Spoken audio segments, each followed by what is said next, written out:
With the juggalos,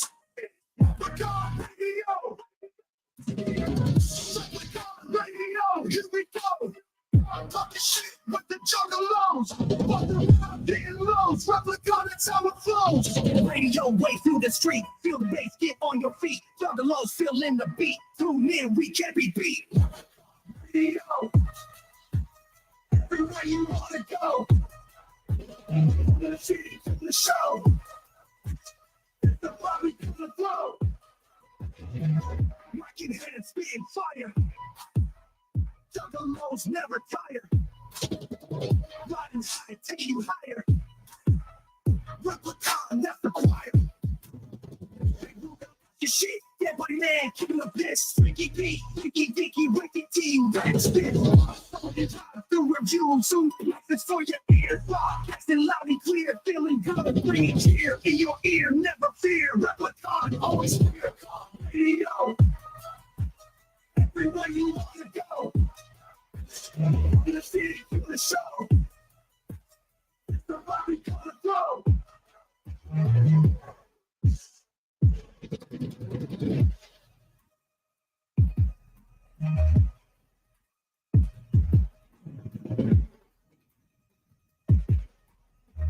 Replicon radio, everywhere you want to go. From the city to the show, we gonna throw. Big new gonna push your shit. Dead body man, keep it up this. Freaky, freaky, wicked team, track spit, box, open you drop the reviews. So for your ear, and loud and clear, feeling good, bring it here. Never fear, Replicon always here. Yo, everywhere you wanna go. In the city to the show. The body gonna flow.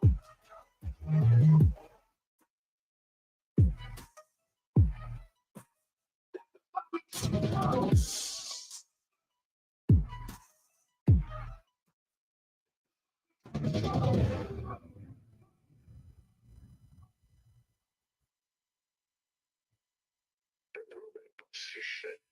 Dead body man, keeping up pissed. Freaky P, freaky deaky. Wicked T-Rexes, box open and drive through reviews. Suplexes for your ears, broadcasting loud and clear. Feeling good, bringing cheer. In your ear, never fear. Replicon always near.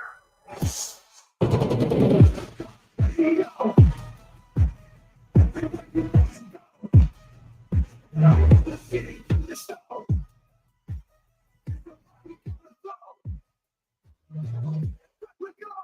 Radio, radio,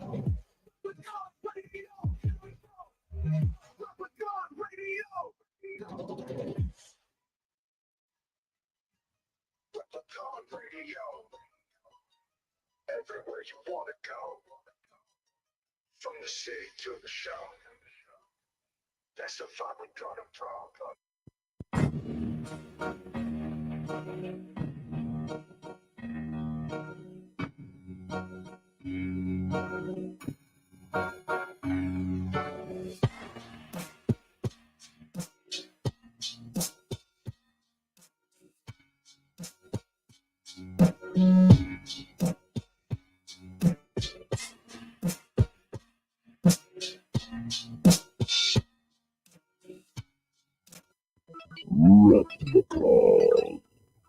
Replicon radio, Replicon radio, talking shit with the juggalos on Replicon radio.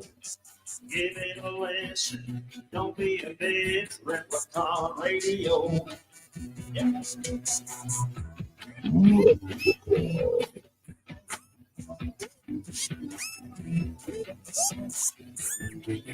This is Replicon Radio.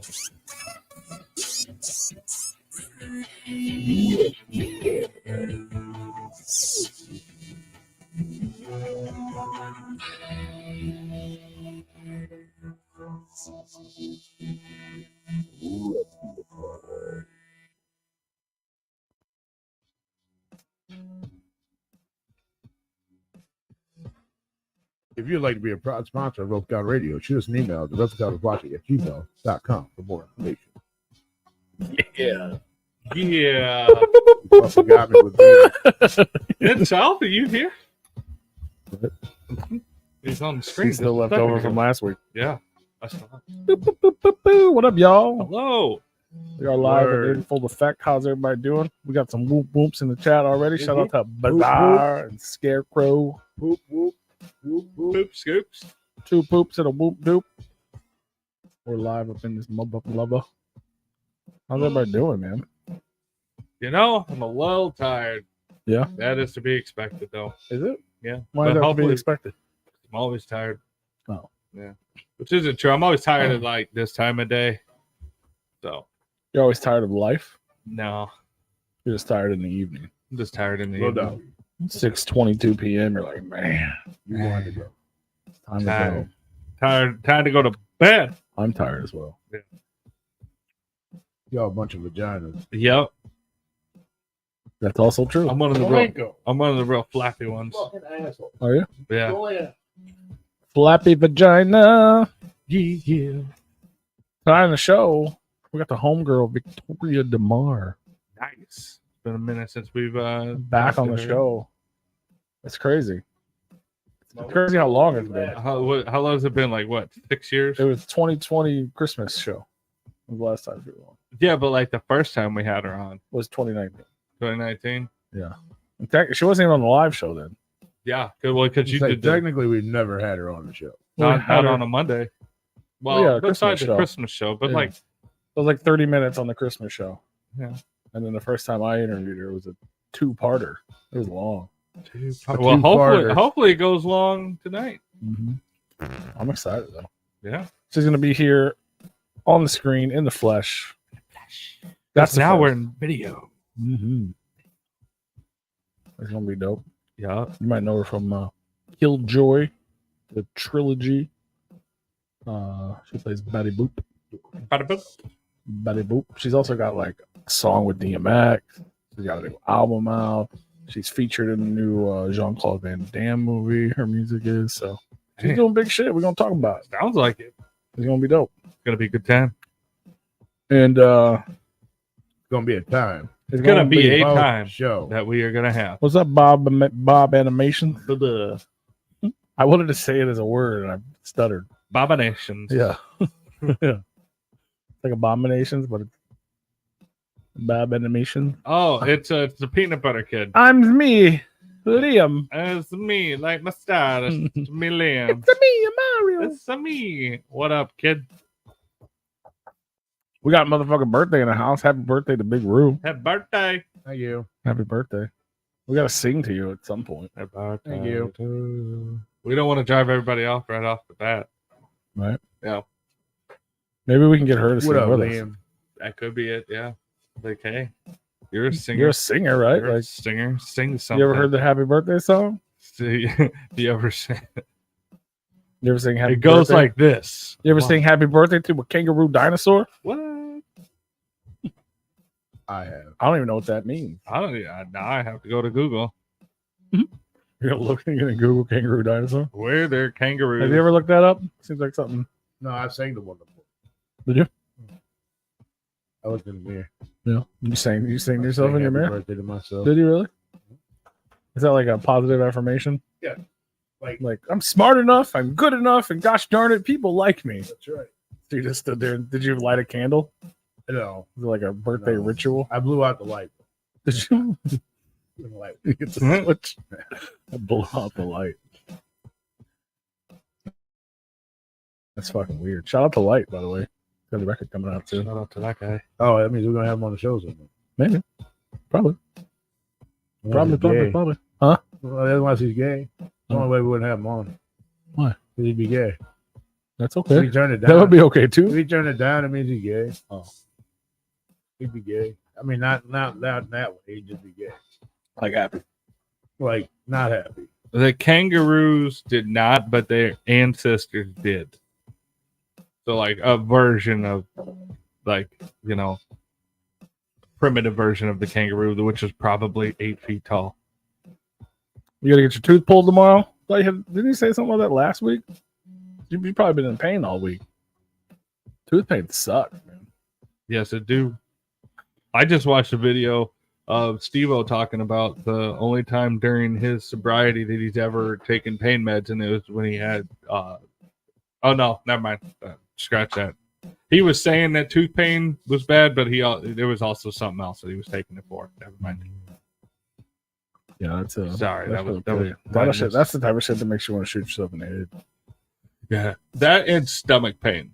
The shit sucks too. It's annoying. Have you ever had like an ulcer? No, It nothing I'm aware fucking of. sucks. Sucks. Yeah.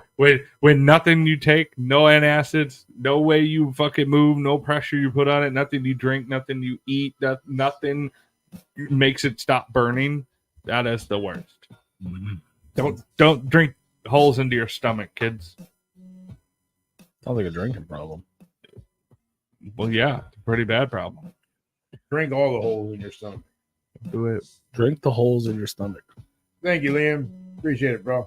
That looks like a Oh, the happy Jesus birthdays. it was like Thank you, Mark. it was like an 8-foot kangaroo with like a Thank fucking y'all. stupid ass looking head. Yeah. So, Tyrannosaurus deer. what's going on? Anything? What'd you guys do this week? Did you have a good birthday celebration, Brew? I didn't really do much. No? I went down to a cigar shop. Did you get a fancy cigar? Not really. Just a regular cigar? Just ones I normally smoke. Are those fancy already? Yeah. I don't know. Just find a fancy cigar. I didn't even define a cigar. Tobacco wrapped in tobacco leaf. Bigger than a cigarette. There you go. And it's better for you, too, than a cigarette. Is that right? It's kind of like vaping's better than Why smoking. is my mic low? They always turn my shit down because they don't want to hear me. That's not true. So I blame them. That's probably because you're far away. Yeah, it's probably because you're not talking. I'm not to any people. further than I normally am. Usually that shit's covering your face. Facts. Well, even when I have it like this, I can hear you. Maybe you would hear how loud you were if you had your headphones on. I'm just going by what the chat says, not what I say. Well, I know. You're welcome. Where does the chat say it? Mark said it. Didn't pop up on my screen. It says Ruse Mike's now it like popped I up. got you. I'll put it up on the screen for you. I see it. You're welcome, Tony Dead Body Man. Why don't you come with your facts before you got try coming at me, boy? I didn't have facts either way. Bitch. You better come correct next time, son. Yeah. I didn't say either way. Don't fuck with the birthday boys I and said baby If you would have your blue. headphones on, you would know. I mean, he was right, but But I don't need to know. I don't need to have headphones on because I can give a shit less. well, then you know how loud you are. So that if you were quiet, you can be like, "Oh, I'm really quiet this far away." Here, let me You can be like, talk into the Hello. microphone. I mean, you guys do what you want. Turn the motherfucker off, or I'll give I a want to shit. talk to You the better microphone calm down, like this. baby I'm blue sure, birthday I'm boy. sure if I talk to the microphone like this, I'd be quiet too. And mine's actually in front of my face. They can see where my mic's at. You're talking like 20 feet over yours. I mean, sorry, 20 centimeters over yours. Yeah, turn that shit off. We're going to bed, everybody. Not Bye. together. Hope In you liked separate it. beds. Good night. Pretty different beard in the house. Good night. What up? What up? Gathering lineup blows.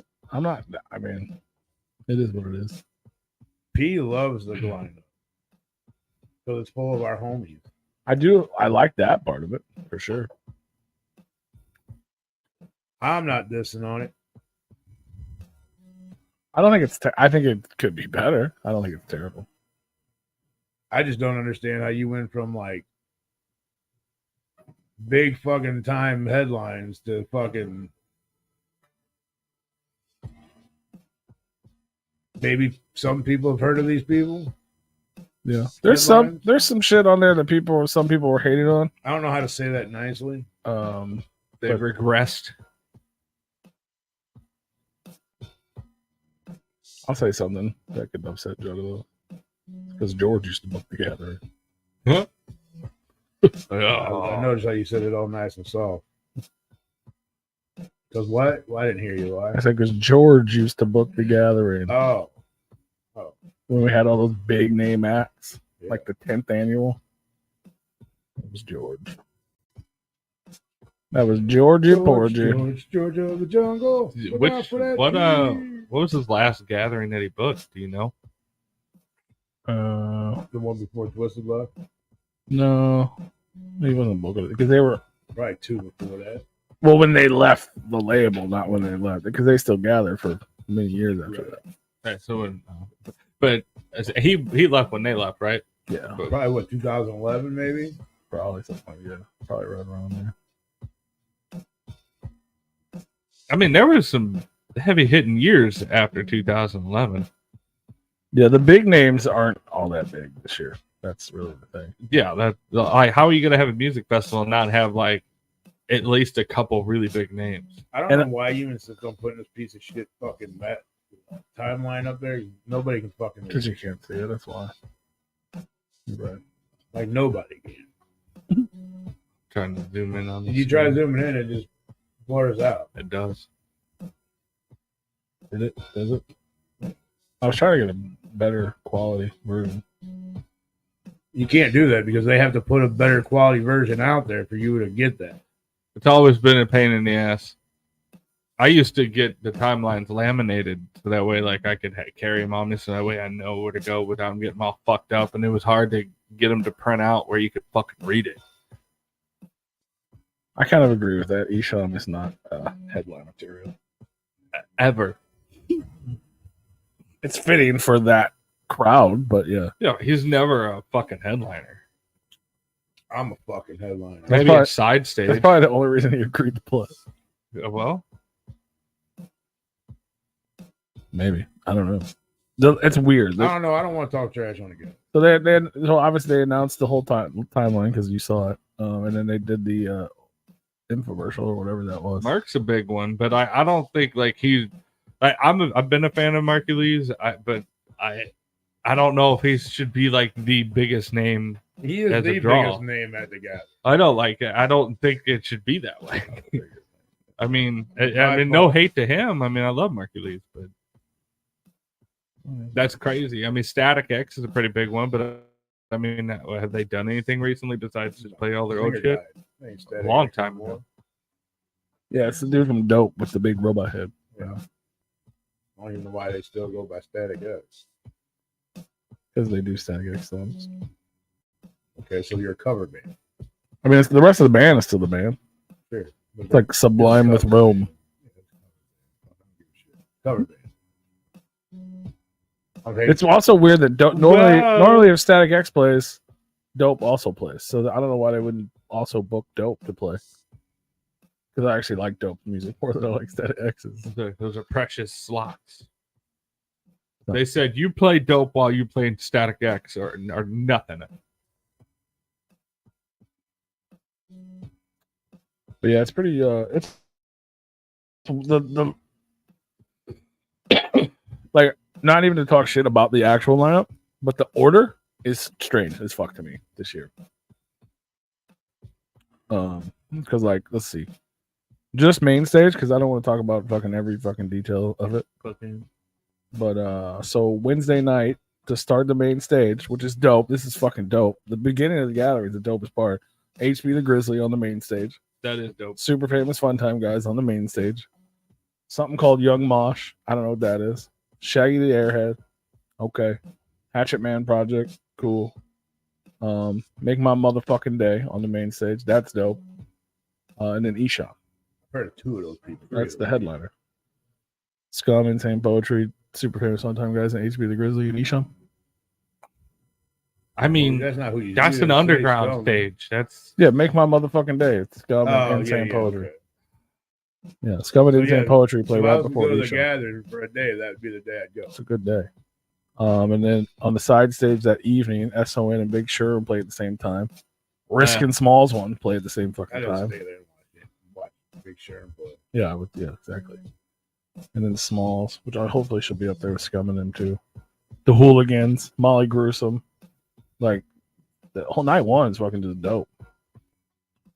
And then night two, what this actually caught me off guard considering chapter 17, Darby O'Trill is opening the main stage. First guy. And then Mastermind, who's not playing with Isham the night before, doing Nodis. I hope that's not true. I'm excited for this. You'd be excited for this. The return of the Dayton family playing on the main stage this year. I'm glad they're fun. They are, but I'm over them. And then Mercules, and then ICP doing their House of Horror set. And I didn't realize they put Skits Craven on the second stage. Maybe because people were hating on him. So you have to like go out of your way to go see him now. Instead of he's there for everyone. That's silly. The second stage, though, no disrespect to any of these people playing. But normally the second stage is where I like to be. That's where the fucking fun is at night. NGS, Monster Wolf, Matt Foy, Galactic Empire, which is like a Star Wars cover band, Flapjack Wilson, Apollo Exodus, King Gordy, and Clockworky. How close are those two stages to each other? The two side stages, The Omen stage and the ship. I I guess I can look. They're not that far. I forgot I could go look. They're not that far. Far enough at 2 a.m. You don't want to bounce around. They got Bayclo playing at 4 o'clock in the afternoon, which is where's whack. the ship stage at? Is that where the says the? Oh, that's pretty far. I haven't actually looked at That's it now. pretty fucking far. I know where it was before. I haven't looked at it this time around. Like it's further than. Oh, it's all there. That's so far. Oh, okay. So they You put the cannot- ship where the second stage used to be, and the Omen stage is where they moved the second stage. I got yeah, that's pretty far. That's hella far. You can't bounce back and forth from those. No, when the ship wasn't official, Yeah. it was like right behind the merch bazaar there on the other side of that trail. Yeah. That's where it was. So it was pretty fucking close by. Yeah, that's way closer. So that's what I was thinking. Yeah, the ship of fools is way the fuck up. In the middle of the woods. I don't know where those trees don't fucking exist. I mean, unless they planted them in the last year. Is that in the gas station parking lot? What the fuck? Dude. Kind of looks like that. Yeah, that's hella far away. That's almost disrespectfully far. Like there's space there Yeah. to put it.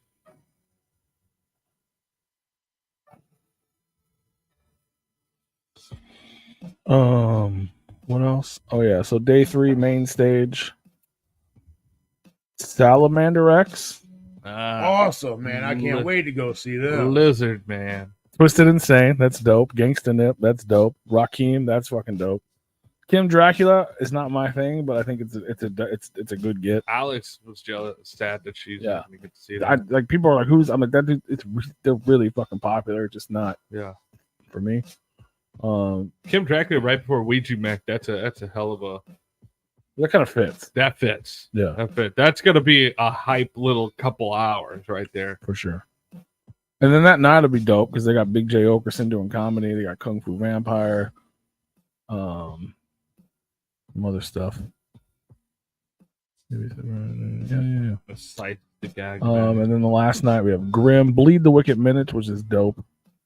Vendit, just a rock band with fucking Slipknot's kids. DJ's Paul. Let's see if he's sober. We could probably answer that already. He's gonna be like, surprise, surprise. He did that shit for like 45 the minutes. whole time. And then Static X right before ICP does whatever ICP's The Red Show is. Yeah, there's really not a lot going on. I mean, Another year that I'm not disappointed on this. there's only 3 acts that I would want to see, and they're not on the same day, and I wouldn't even want to. Yeah, well, 4. You include Sherm. I want to see Sherm. Sherm is included. It's about that time. Uh-oh. Like, I'm looking at this on the screen, and it's still hard to read. I had it on my. It looks fine on my phone. Yeah, because you I got can the zoom same in. version. Well, Yeah, you yeah, could yeah. zoom in. Like, I can. Like, I clicked on it to zoom in a little bit, but I can't. Yeah, there's not a lot going on, but to be honestly, you know how everybody's like, "Oh, it's not about the lineup. It's not all about the It's about lineup." family. But usually it is kind of. It is, but I like the idea of not having a lot I want to see because it's just more time to kick it. I mean, yeah, but I mean, how many years in a row has that been? I just hope they come hard next year. Bro. It's 25th. I mean, maybe they're saving up all their little pennies for that. That's what I'm hoping. They have to. If they were going to do anything big, it would have to be on an anniversary show, anniversary event For sure. And 25 is pretty fucking big. 25 is huge. I mean, it's one of those things that it's like if the lineup is right, I might go back to the gathering.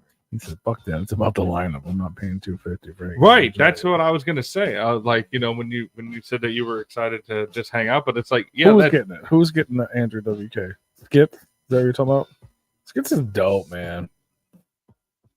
I know he said I'm the king of horrorcore or whatever. And people got mad about it, but he's fucking dope. Yeah, I can't believe that the 17th annual had a shit lineup. Nothing mattered that year except for Wizard of the Hood and Lotus. Yeah, I couldn't even tell you who fucking played. I don't know. In all fairness, that shit was so important. It was very important. You know, If you're a juggalo, like it was a moment in Juggalo history, and For it was one of those that, like, if you weren't there, you really missed out. Yeah. And I Wizard of the Hood was fucking amazing. That was epic. That basically was my entire memory of that gathering. Was that whole thing, and I was blessed enough to be up front for it. Me too. That was a weird one. Oh, just a notification sound. Oh, I don't remember what Gathering 17 was. 2017. 'Cause that was the 18th Gathering, right? Bro, it all fucking goes together, so I don't know. Yeah. Yeah, I know a lot of people. That's a big thing too. Is it not moving? Like Legend Valley is just so. That's another thing. You know, Just Alice over it. was talking to me about it. She was like, you know, she would want to go see Kim Dracula and stuff like that. And there was another one she wanted to go see.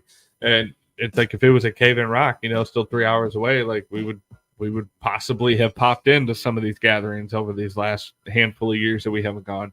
Yeah. But it's just not worth it. You know, I'm not paying. I don't even care about the drive. It's just the fact that it's Like, the you know, a same lot. Shit. You know, it's the same shit. That's the thing. It's I'll like, still be there, but yeah, but like it's the same thing. Yeah. Same shit. the same shit. But I also enjoy the same shit. I mean, it's the same reason why I don't go to Twisted shows. Same shit. You know, their tours, their shows, and all that stuff. It's the same shit. Same thing with Tech Nine. Same shit. It's not exclusive. It's just, you know, these older artists. Yeah, I mean, I just love my people so much. I know, but not thousands of dollars worth. Well, yeah, I'm way smarter than that. I don't spend that kind of money. I mean, if you tallied up all the money that, one, you're missing out on at work, what you're putting in for your lodging, your food, travel, all that shit, tickets and all that, like, I mean, you're spending over $1,000 easy. Not me. People in general, not me. I mean, the big ballers, they're crazy. Yeah, They rent RVs and shit, and then they pay out the ass for those fucking that's insane. those baller passes, and then if they have to get it second market after it sells out in 2 seconds. Oh yeah. Like, No, people spend that. I know people crazy. spend it. I and, don't. And then they go and they fucking blow that money at like Juggalo auctions and shit. If they have it, I don't know if they're having it this year. Oh, they never announced one of those this year. Huh. I didn't think about it. I haven't even watched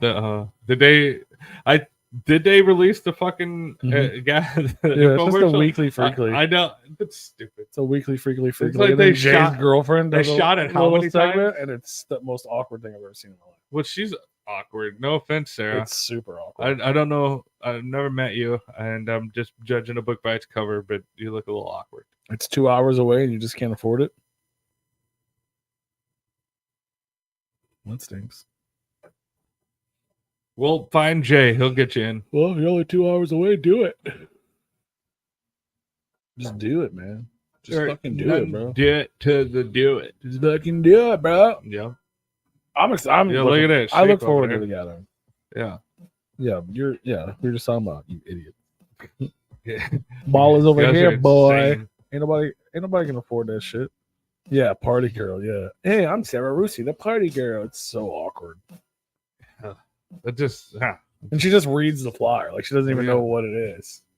Like she's seeing it for the first time. like I like when- Columbus's nuclear zombie massacre nuclear party. It's gonna be the bomb, yo. I'm the party girl. She's like holding balloons. I mean, but when was it not cringe? It's always cringe. Yeah, no, yeah. But it's usually like almost satire. Yeah. This is just. It was like they forgot that part, and she like filmed it on her own. Well, according to her, they filmed it 2 or 3 times. I don't know her part 2 or 3 times, but I know they tried filming the Yeah, an old infomercial girl a that couple everybody times. was hating on was supposed to be in it too. Who? Jump's new girlfriend that used to date Clockwork D. I don't know who that is. I saw her with the old girl, what, Daffy Blue or whatever. Yeah, that's what I'm talking about. Her. Oh, God, she's so hot. Yeah.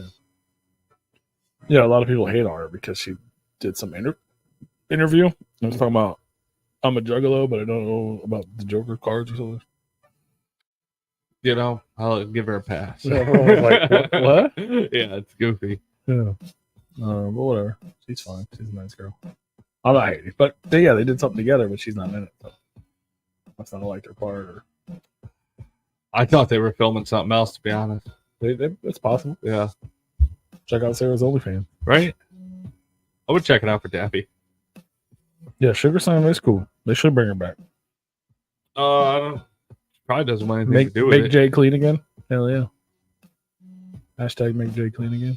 Yeah, if Mama comes home, she'll put the smack now. She don't put up with that shit. Well, that's why she left. She's like, I'm not dealing with Yeah. this shit no more. Right. She looks inflated, you know. I don't know why. It's just something about like she looks like she's just full of fucking bloat. Ooh. Something hot. Bloat. Like Bloat. she's always holding her breath or something. Like That's what I'd be doing. Right. So I try to make myself look skinny. I mean, you could definitely tell she's sucking it in on all of her photos. For Look how sure. fit I am, guys. What's she's, going on? She's probably really skinny and doesn't have to suck in, but like, Yeah. I mean, I don't know. It's just she just looks weird to me. She's probably a very nice girl. I don't know. Yeah, shout out to Sarah. I don't mean to like talk shit, but I interacted with her one time for a couple of minutes. yeah, like yes, exactly. Shape. What else is going on? You know, like when you blow up the balloon too much and it starts to stretch the rubber and it gets a little discolored. Terrible. I'm not ready for that either, Mr. Beard. That's I probably don't why I fuck with remember. that either. I'm like the worst juggalo ever, I guess, at this point. But that makes me like the best one because I just don't give a shit. But yeah, I'm excited. I'm just excited to see my people, man. Like, That's for real. always a good time. You know, that's And it doesn't, you know what I mean? Like, it doesn't, to be fair, not someone will probably hate, it doesn't cost me that much money. I mean, obviously, like, you know, we pay for our room and shit, but even then, this year, it's a little cheaper. I'm going to spend like $120 for the whole fucking week. For my... That's crazy. What do you kind of Well, it was a little more, but staying now there? we switched to an Airbnb, so I'm staying with a couple other people in an Oh. Airbnb. And Well, now, yeah, if you do it that Tuesday way, through Sunday, fucking $125. yeah, that's way more affordable. Yeah. And then, you know, the gas to get there and food, which I would eat anyway. I might spend a little more at 2 a.m. on. Yeah, but you're fucking- also, you know, going to be bringing booze and stuff like that. Sure. And you got to think your buffet stops on the way there and on the way back. No buffets on the way there. Could be one on the way. Yeah, me too. Beard. If it wasn't for Replicon Radio, I wouldn't know shit. But I enjoy it. I enjoy seeing most of those people anyway. Some, you know what I mean? Like Zitro and Bake and Andy and fucking Yeah, but you're gonna Kung Fu Vampire. but you're gonna see them in a much more comfortable environment. Maybe not Kung Fu Vampire, but like you're gonna see them in a much more comfortable environment that isn't 135 And fucking degrees. IP and Scum. Like, yeah, it's just a fucking good time. And Tom, and yeah, I'll see them all again. Yeah. That's why we do. That's what I was saying. That's why I do all this shit. Like, Yeah, I'm like, cool, we're doing the gathering. Cool, we'll be at the float. Cool, it's fucking Jaeger Slam. Yeah. Histio's gonna be there. Cool, I like him too. he said cool. Hakuna Matata, Histio, and I'm gonna do Zitro's podcast. There you go. Be prepared for them record. You're gonna have numbers to drive. roll. You're gonna have to drive. You're gonna have to drive me though. They have it like set up at their Airbnb or something. I don't know when the fuck that. You know what I mean? That Like, is true. Yeah, he's gonna have to ride with you. He's gonna need yeah, a ride. you have to kidnap me from the gathering, take me there, and bring me back. I guess, Yeah. but I'm down. I mean, all they do is drink on that thing, so I can't. I'm not gonna be the one guy that doesn't get drunk on their drunk podcast. We'll probably be drunk when you go there. Most likely. Yeah. And if you guys do go to the gathering, please come to the fucking podcast event. It's Thursday morning. Like, I got the email today. Setup is at 10 a.m. What? Yeah. So I have to be at the gathering the second official day at 10 a.m. to set up a booth. And we'll have merch and we'll have a mini podcast set up. But it goes till like 3, I think. I thought it was 12 to 5, but it's like 11 to 3. Which means probably like 4. So come. You talked about me on your episode yesterday? About how excited they are for you. What to did be you there. talk about? Well, you got to listen to the episode. Well, if it's bad, I'll listen. If it's good, I'll just say thank you. Thank you.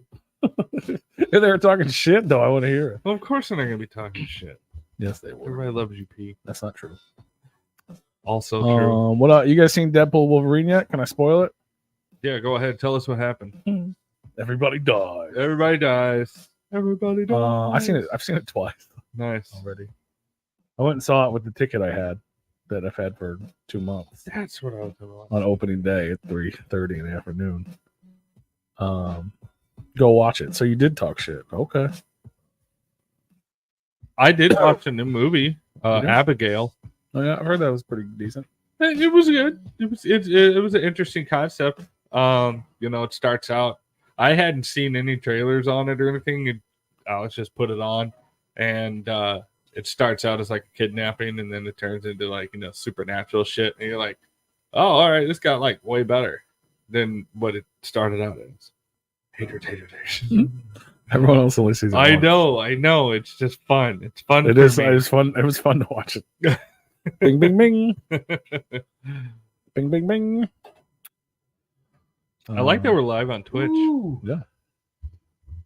About time we start using that. Big Rue's back in the building. In the hair. Happy birthday. He got that birthday booty hole. Yeah. Got it tapped. Mm-hmm. Feel better Yeah, or worse? a lot better. Well, Sometimes it could be worse. Yeah. Well, all them cupcakes, they sit on the stomach a little He heavy. hasn't even eaten one yet. Haven't ate one. Well, I don't know if that could be the second Well, pack. I have to pack. Well, that's true. The whole pack. Well, he said it could be the second pack. I couldn't argue with that one. Because I was saying the same thing. I'm like, it's right there. Yeah. But yeah, if it was the second pack, then yeah, then you would have a problem. Once you eat those, your poop's gonna be blue. It's already been blue. Yeah. Just a blue kind of day. Did you take off work today? No. No. Show didn't. He's a company man. Oh, I know. He just seemed relaxed. Birthday and no vacation. Got to work. That's true. You're working all week. You know what? I'm going on vacation next week. Hell yeah. There you go. Well, not next week. 2.5 weeks. Yeah. You're on vacation while I'm together. Yeah. Gathering. Before you gather, Together. I'll be on the beach. Before you gather. Versus England versus some shady video I was supposed to drop today. I didn't know I was supposed to drop today. Thank you for your Go to work. beard. Appreciate you, bro. Oh. But yeah, what was I saying? That fucking movie's dope. Yeah. Yeah, I almost texted you talking about Deadpool. Mm-hmm. Did you see it? No, but I almost texted you and been like, bro, you're gonna fucking probably say this movie. You're probably gonna like it, but you're gonna probably be like, yeah, it could have been a lot better, just because the fucking critics gave it like it took such a high fucking score. I think they scored it like an 86. I'm not gonna front. I absolutely loved it. I told him I saw it twice already. I saw it when it came out, like the day, like I saw it Thursday when it came out Friday because I had tickets for a month. Hid behind the seat. No, I went on a date yesterday and we went and saw Deadpool Wolverine. So I watched it for a second time. It was like, hey, I know this new movie that's out. You guys, Well, like I had told her about it because she knew I had tickets for months in advance. Better than 1 and 2. It is better than 1 and 2. What? All right, that's got me excited. If I have to say anything, there's 2 things I could say that are bad. One's not technically bad, but there's a lot of fan service, which is great. Yeah. Unless you don't know. Which, you know what I'm saying? Like, me. There's a lot of things that you might not know if you haven't been a big fan of this shit for a long time. But that's okay though, because like you know. Now, did people actually stand up and applaud? People, I don't know if anybody stood up, but a lot of people were applauding and screaming and cheering. It was all about the fucking. What did you just say? Bunch of fucking nerds. Fucking nerd. Oh, yeah. And a movie. Oh, there was this dude next to me the first time I watched it, bro. I wanted to fucking just get up and smack him. It was like Revenge of the Nerds. Like anytime anything happened, he'd get. I was like, "What the fuck is going on?" And he would like, Deadpool would make a joke. He'd be like, "Ah!" And then a cameo would happen. He's like, "I'm like, what the like? I get it. Like I get that you're excited, but calm down, dude." Yeah. Like, fucking right. it was ridiculous. Pull up on an episode. I want to see a lot. Oh, you want me to record myself watching your episode where you talk shit about me? I want you to do it right now.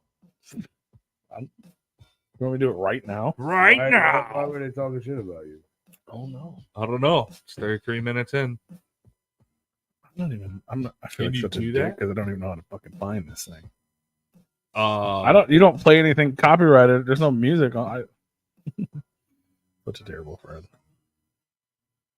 Hip Hop Happy Hour, right? At least I know the name of it. Hip Hop Anonymous.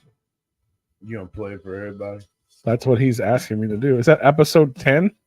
The most What recent did you one, do? I'm assuming. What you want to know? Oh, never mind. There's an episode 11.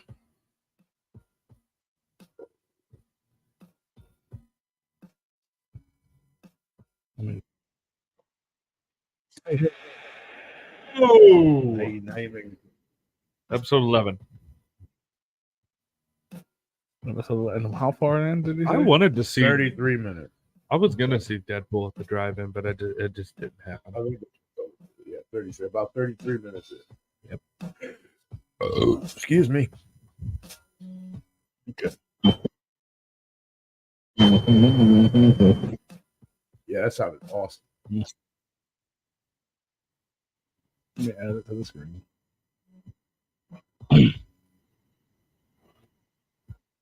I'll start With people that we pay attention. I'll start talking about some shit, Yeah, man. I mean, I wish people would beef with me, but ain't nobody want none. Central want the smoke.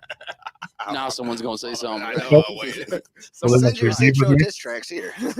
Somebody tried. I think I sent you guys the video. Oh, it for was the so song. bad. It was so terrible. I was Someone like, tried what the dissing me one time. Freaky Pete dissed me. I'm gonna come back soon. fuck? yeah. What you got to say about Freaky P? Huh? There's gonna be a Smoke Marijuana remix. Smoke Freaky P. Oh God! Talk shit about me. For people that So he wants to give me a blowjob? for people that don't know who he is, they're gonna be like, he's smoking piss. Freaking piss. Damn. Y'all, you and P love each other so much. Dude, Freaky P is that awesome. it was That's why I blew me back. I was like, how you know? That's I get my high pitched voice on. yeah.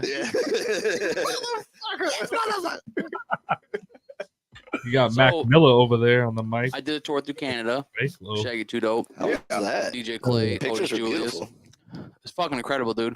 Some places just reminded me like being home, but some places were like some shit you'd see on a postcard, you know. You know, smoke you, Pete. Smoke freaky bee. Looks like you just got yourself a beef. Looks like I just got myself a blowjob. Freaky Smoke, piss. smoke freaky bee. What a wonderful thing. Thanks, Why you Histio. gotta talk shit about Histio for, man? Why? I did it one time where I was talking about him talking on that podcast. The first time I tried to listen to it, and they was like, "What's up? I'm Zitro. I don't need no guns." And Bigelow was like, "Yeah, dog. What's going on?" He's like, "Hey, everyone!" And I was like, "Jesus Christ, You're so mean, man. it's all in fun." So mean. Histio's dope. I saw the speaking of that, they got previews for that new Simba movie. Looks pretty good. I didn't know that was a thing. Live action. Didn't they Or already have? Mufasa, I mean. Mufasa. Oh, okay. I was gonna say, didn't they already have a Lion King live action Mufasa movie? Live action. Ah, It's a prequel. nobody cares about that motherfucker. Took the words right out of my motherfucking mouth.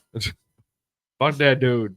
But Like, I wouldn't want to watch that just on principle. That'd be like them making a movie about the stingray that killed Steve. Like, I ain't watching that. Fuck that. I don't need no gun. I don't need that in my life. It'll make you cry though. Well, he a bitch. Mufasa is. Speaking of movies, I mean, Mufasa's a tough Oh subject. no! And the second thing I was gonna say that would be bad about Deadpool is after watching it the second time, it didn't hit as hard because I already knew about the big secrets, the big reveals. That's usually what happens when you watch. Yeah, but it movies. was like it was such a focus though. You know what I Yeah. mean? Like the movie was still good. I was disappointed the second time I seen it, man. I still enjoyed it, but like it the was way the same thing. the same shit over. well, no, it's and not. over. No, it's because they had so many big secrets and reveals and cameos Yeah. that it wasn't as exciting. So you didn't see anything new, is what you're saying. I mean, it was still fun, but it wasn't. It's like the movie. It was so focused on those things. Is what I'm saying. Yeah. You know what I mean? Like Yeah. the first watch reveal was a bigger part of the movie than the movie. So the plot didn't change. That's what I'm hearing. Sure, the plot didn't change. That's not the fuck I'm saying. Nothing new popped up. There was a few new things. I was thinking like, oh, All the trailers were different, which fucking actually caught me off guard. Really? Yeah, That's weird. yeah, I thought that was weird as fuck. Usually they're the same. All different. Especially I was when in a you different on date. theater, to be fair, but still, Okay. Oh, okay. I still thought that was weird. I was like, I thought they just had this stuff. They just did the same ones. Catered to the audience. There's a fucking Lego movie about Pharrell and Snoop Dogg's in it. What? Dude, I was like, am I fucking high right now? Is this, am I really watching a trailer for this? This is crazy. It's fucking wild. What up, Larry? But it's great. I'd love to spoil it for you. I won't. I'll never see it, so I'll see it I before he don't think does. I've seen the second one. Really? Yeah, no. In the Well, first then I'll spoil it for you. If you guys haven't seen it yet, just cover your ears for a second. I don't want to hear it. You're the one that told me to do it first. I was joking. Oh. You Well, can, all right. you can spoil it. Well, but basically, I'll the go whole pee. movie is a love letter to the Fox universe. Okay. So, like, if you're young and you didn't watch all the original X-Men and fucking like what up, like wow. Daredevil and Elektra and fucking Blade and the Fantastic Four and all those movies that took place way back there before the MCU, Yeah. you wouldn't understand this movie at all. See, everything you just said to me, foreign. Yeah. So, I mean, you would still understand the movie, but the big reveals wouldn't be. Like, if you had to go, who the fuck is that? yeah. It's not nearly as enjoyable. What about, speaking of big reveals, how hard was your dick for Doctor Doom? Really hard. There Really fucking hard. was a lot of people that were up in the just fucking rock hard for it. Oh yeah. There's a lot of people mad. Like, what? Well, yeah. Well, because the people that aren't in the fandom don't understand that you could use the same character for two different things. Yeah, no, it's fucking huge. Like, and also people are like, it's a different universe. You know what he's talking about, Rue? Nope. I didn't think so. Well, Robert Downey Jr. So at Comic-Con was this he'll weekend. tell it better. You know how they do their big panels, you know, like seminars and shit. Marvel did their big panel, and they brought out like the people from Fantastic Four. They brought out the new Captain America people. Why Fantastic Four? This is the movie that's coming out next year, or whatever. Trash. Already ain't even got. Well, that's not even what I'm talking about. So anyway, some shit. They set up the new Avengers. They come out in 2026 and 2027. No, the real ones. The Underground Avengers. They're based off of the real ones. Well, Underground Avengers are way better. I'm not saying they're not. I'm just saying they're based off the UGA real with ones. David. So spoiler alert, if you didn't watch fucking the original ones, the whole fucking 28 movie epic series ends when fucking Iron Man, Tony Stark, Robert Downey Jr. fucking kills himself, basically to save the world. What? He kills him? No. Well, I mean, That's he not fucking true. snaps his glove to save the world, which kills him. No. He sacrifices his life for everyone. So it was this big, huge, So he gone fucking forever. big, huge thing, right? Spoiler. Geez. Yeah, it's been out for a while. I haven't seen it yet. Well, I said spoiler alert. It's before I said basically it. still brand new to me. All of them are. So anyway, brand new to me. really long story Yeah. short, they had a character for named four. Kang who was I'm supposed to be in 28 the movie. behind. He got fired because he like beat up a woman in a cab or something. Unrelated but sort of related. So they had to switch. Did that happen in a movie? No, this is in real life. Wait. So a guy that's going to be playing a bad guy Was beat a up bad some guy. bitch Yeah. in real life, Being a bad guy. being a bad guy, Mhm. and you're like, no, we can't have No, that. It's no. bad for the bad image. So anyway, I want they my made the bad big guy to be a they real made the piece big of shit in announcement real at life. Comic-Con. I mean, They're- he was just acting. He was just like No, he preparing was- himself for that. He was being real. He was method character. acting. He was keeping it real. He was keeping it. Uh, He probably deserved it. So anyway, they brought back the original directors who did the Avengers movies that everyone was blown away by. And they were like, the only way we can make this fucking story work is to bring the greatest actor alive to play Doctor Doom, which is like one of the biggest villains in Marvel history. But he killed himself. No, Doctor Doom Oh, okay. is the villain. Different guy snaps his fingers. That was Iron Man. Yeah. Iron Man's a good It guy. was Thanos. So we have no more Iron Man. So because of Thanos that. was Uh-huh. Iron Man. Thanos was the bad guy, but he had a And who glove. played Iron Man? So he stole Robert Downey Jr. So you can't have him play. So then they another- announced at Comic-Con, they had all these fucking people dressed up like Doom, and then the main one stepped forward in all green. They're like, here's our fucking Doctor Doom. And he took his mask off, and it was fucking Robert Downey No, Jr. coming can't do back that. as No, you can't do that. So, Doctor Doom. so No. as somebody that is in the fandom, can you explain to somebody that is not me, how does that work? Like how is that to be fair, nobody knows because we have to wait to see. okay? But there is storylines that exist where that has actually happened. I did see that in some of the comments that people were like, "This has actually been a crossover where Uh-huh. Doctor Doom has been a place for Iron Man." Yeah, which Doctor that Doom. doesn't There's make like any a story fucking where they were sense like to me. roommates in college. Basically, he steals his identity, almost like a face swap type of thing. Or he like comes back as like the hero. So like, because he's such a beloved character, if Doctor Doom can make himself look like that character and come back, people will fucking praise him, almost like So it's like face off. almost like Antichrist-ish. Like, oh, he's beloved. This beloved man is back from the dead, but actually he's a fucking villain. Out of the whole all time. the motherfucking actors out there, you couldn't have found a different one to play a part. I'm sure they could have, but nobody would be. They talking. all hit Nobody bitches would in be the cab. talking about it. They all hit bitches in the cab. And they do that Right. too. Yeah. You can't do that. Well, they did it. They're doing it. You better hope that dude don't show his face at all. You gotta wait During for the whole 2026, but yeah, they're doing it. Hopefully Marvel. Cody's doing it. He's doing it. I'm coming. I'm gonna come. Do not come. I'm gonna come. But yeah, I'm hyped for it. I'm hyped for all of it. I'm hyped for Fantastic Four too. I hope they do a good job because they fucked it up real bad back in the day. Yeah. But if you watch the old ones, you'll fuck with Deadpool and Wolverine for sure. Spoiler alert. Spoiler. That's the biggest. That would be the biggest spoiler. I'm not gonna ruin that. Oh, they come in. Well, I'll just talk about bullshit. Ugh, make me Bullshit, tired. bullshit. We got Victoria DeMare coming up on the show shortly. That's gonna be cool. Gotta be. Then you don't have to worry about us talking anymore. You'll just have a pretty girl. Speaking of movies, y'all seen the movie Friday, right? Yeah. So Smokey and Craig owed Big Worm what, $200? Mhm. Here's food for thought for you. So Craig gets his paycheck from work, right? Mhm. Then they call him in, he got fired, right? On the day off. Yeah, but he got his check on Thursday. Uh-huh. Okay. Smokey had $100 and sold the dub to what's his name? So he had 120, at least 120 in his pocket. And they owed $200. So that means they owe $80. What happened to Craig's paycheck? Craig don't smoke weed up until this point yet, but got paid. What did he do with his paycheck? Why couldn't they just give Big Worm his money? He probably paid his bills or something. And nobody knows because They didn't talk about that, but he got his check. He sure as shit went and got his check. That's and he like got fired. That's like real deep into the fandom, and I haven't seen that movie in a very long time, so I should probably rewatch that because that is a lot of information that I you should watch that whenever you watch Bad Habits. Watch them together. Yeah. Get that queued up. Yeah, I heard that's bad advice. Yeah. See, he didn't even get it right. Yeah. But it's fine. I knew you were going to watch it anyway. So I knew what he meant, and I was like, "That's not the name of the show." But I'm just happy that he fucked it up. He loves it that much that he fucked it up. I watched it. At least I'm keeping it real. I watched it 3 times. I didn't praise. I didn't give the guy praises for 2 hours and then fuck the name of the show up. True. I just straight up said, "No, I didn't watch that shit."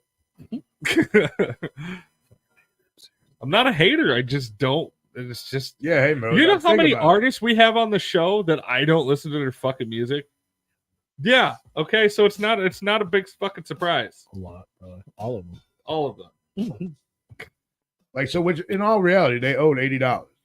Yeah. I mean, when you lay it out like that, it's like, why didn't you just pay Big Worm his money? But Craig had no money. You risked your fucking life. Why did they owe him money? Because they took his fronted weed. They fronted the weed. Okay. Yeah, he fronted him his weed, but they smoked it all. And then which they had the money. They had to have had the money. Why didn't they pay Big Baby his money? Give Big Baby his money. I saw something the other day where they're like Friday the Musical, and they had him singing. That sounds ridiculous. It's funny. Like, don't you owe me? It's pretty funny. He is pretty funny, man. Tyler? Tyler in here. In here. I can't see that. Oh, he's wearing a mask. It was a comment on Facebook. Facebook in the house. Facebook in the here. Yeah, we got Victoria coming up soon. We got a cool guest next week too. I guess we can talk about that real quick. No. Yeah. Little promo. I think it's cool because years ago, back in 2017, Replicon Radio traveled to a whole nother country, which has become one of our most legendary episodes ever that we still talk about to this day. When we went to Australia. Hey, mate. Oi. We're going back to Australia, but not with the same person.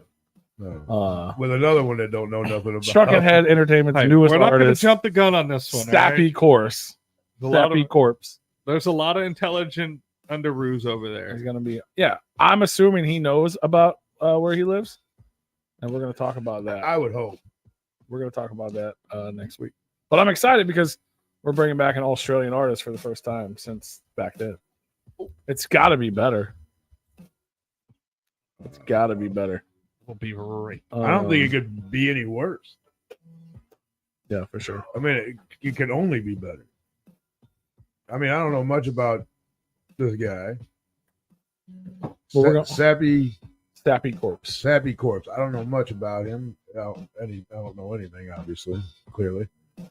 But yeah, it definitely, Kid Crusher definitely doesn't know where the fuck he comes from. Right. So I'm pretty sure this fella knows where he comes from. Or at least can tell us a little bit about Australia. Yeah, I'm excited for it. And he recently just signed to Struckenhead Entertainment. He's really new. And he's going to be on next week. Oh, okay, she saw it. Cool. Next week. That's next following week. Histio, I love you. Thank you for the fuck you. I don't know why he had to make fun of you, dog. Zitra went and told him that I watched his thing. He's going to smoke me. That's going to be funny as hell. And Dead Body Man just went to the restroom. What? Yeah, I know. I was waiting for you to come back, little buddy. But yeah, we don't need a green screen. We're just ourselves, bro. Calm down. Smoke marijuana. But anyway, we have a special guest that we're excited about. He said, "Love y'all, but suck my dick, Pete." You gotta be nicer than that, man. What up, Histio, my boy? We have to be professional for like 10 minutes. Not really, I'm kidding. But yeah, I'm excited. We're excited. Everybody's excited. If you guys are tuned in, we're live on YouTube, Facebook, and Twitch. Or if you're catching the replay, that's cool too. But if you are tuned in live, share it out. Let the people know because we have a guest and we're going to add her. You may know her from the Killjoy series. She plays the lovely character Batty Boop. She's got tons of dope music. She's featured in movies with Jean-Claude. She's got a track with DMX. She's got a new album. That's right. We're gonna get to know her. We're gonna get to know her again. Horrible impersonation. Give it up for our friend Victoria DeMare. Hello. Hello. Let me. He's bad at pushing buttons. I can't hear you. Why are they always quiet? Why is it all? Get it together. It's work. We're working, but I can't hear her. Can't hear you. Her mic's not on. Every time. Don't feel bad because it seems like every guest we have on, it's like the first. Yeah, but it was we were playing music earlier. It was working.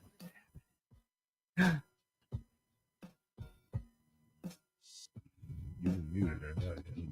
I'm trying. We can't hear you. Oh no! It's okay. We'll get through this together. It'll be all right. We'll figure this out. I don't know why we can't hear her. It's not Replicon radio if there is a technical difficulty. If everything works right, we're doing something wrong.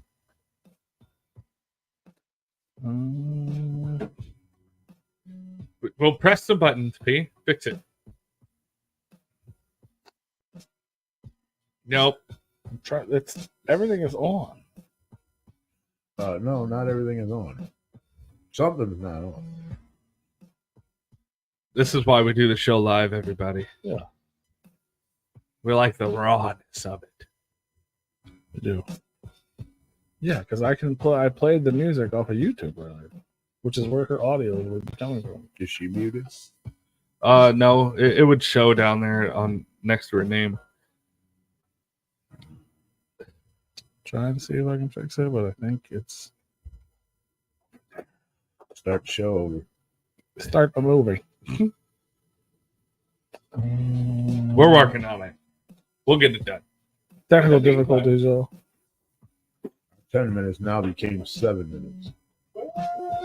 6 minutes. What?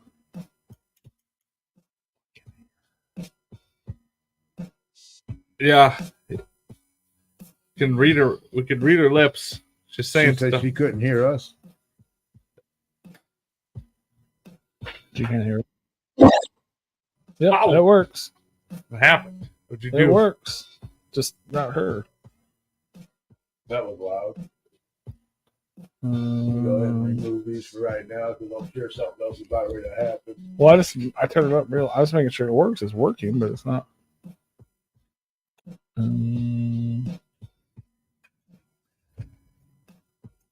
I can text you in the chat. Oh, should we put the fucking this on the screen? Please stand by. What?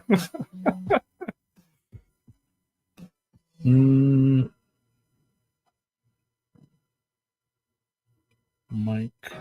No, you should have done that. I'm not sure what's happening. We're gonna fix it.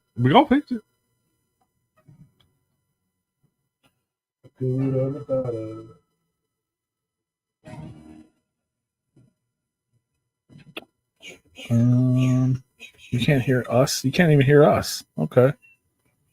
That's weird. Okay, wait. Maybe this is happening. I hear you. I can hear you. Okay, wait. I think I fixed it. Hold on. All We can right. hear you. All right. Fuck. All right. There we go. All right. We hold can do on, all hold this. on. Hey. Hey, it's not Replicon Radio if we don't have technical difficulties. Sorry. Oh, it's all good. I needed the fucking headphones. I was trying to do it without it, and I was like, my mic says it's on. All right. We Well, got hello. it. It's all good. Hi, how are you? I'm so very good to well, thank see you. you. How are you? We're doing great. Thanks for having me on the show again. Absolutely. We love you. It's great. It's great to see you this time. Yeah. Oh, You're not even green. No, yeah. Not today. it's too bad. That's too bad. I have no makeup department. None of those professionals today. Sorry. We'll get there eventually. We'll one day we'll start sending people out and having them get you done. You have to send a team. That's right. Eventually, we'll get there eventually for sure. I promise. But yeah, welcome back. It's literally the last time we talked to you was our Christmas show in 2020. Whoa, awesome. That is awesome. Look how you guys knew that. That's awesome. I knew it was a few years ago. Yeah, that's crazy. He's a little autistic. He has a thing with like remembering dates. I just looked. That's okay. That's all right. That happens. None of that is true. Everyone just likes to be mean to me. No, everybody's mean. Well, yeah, but they're mean to you. You deserve it. See, look at You it. always Look at deserve it. When people are mean to you, You deserve You it. deserve it. 100%. Aw, Karma. That's a bitch. Yes. Yeah, see? That's hilarious. We're terrible. But yeah, we're happy to have you back. Obviously, if you guys are big fans, we you and me, we did like almost a 3-hour interview in 2019. Yeah, that's the one I'm thinking of, I think. Yeah. And it's still, you can catch it online. It's audio only. It was awesome. I love it.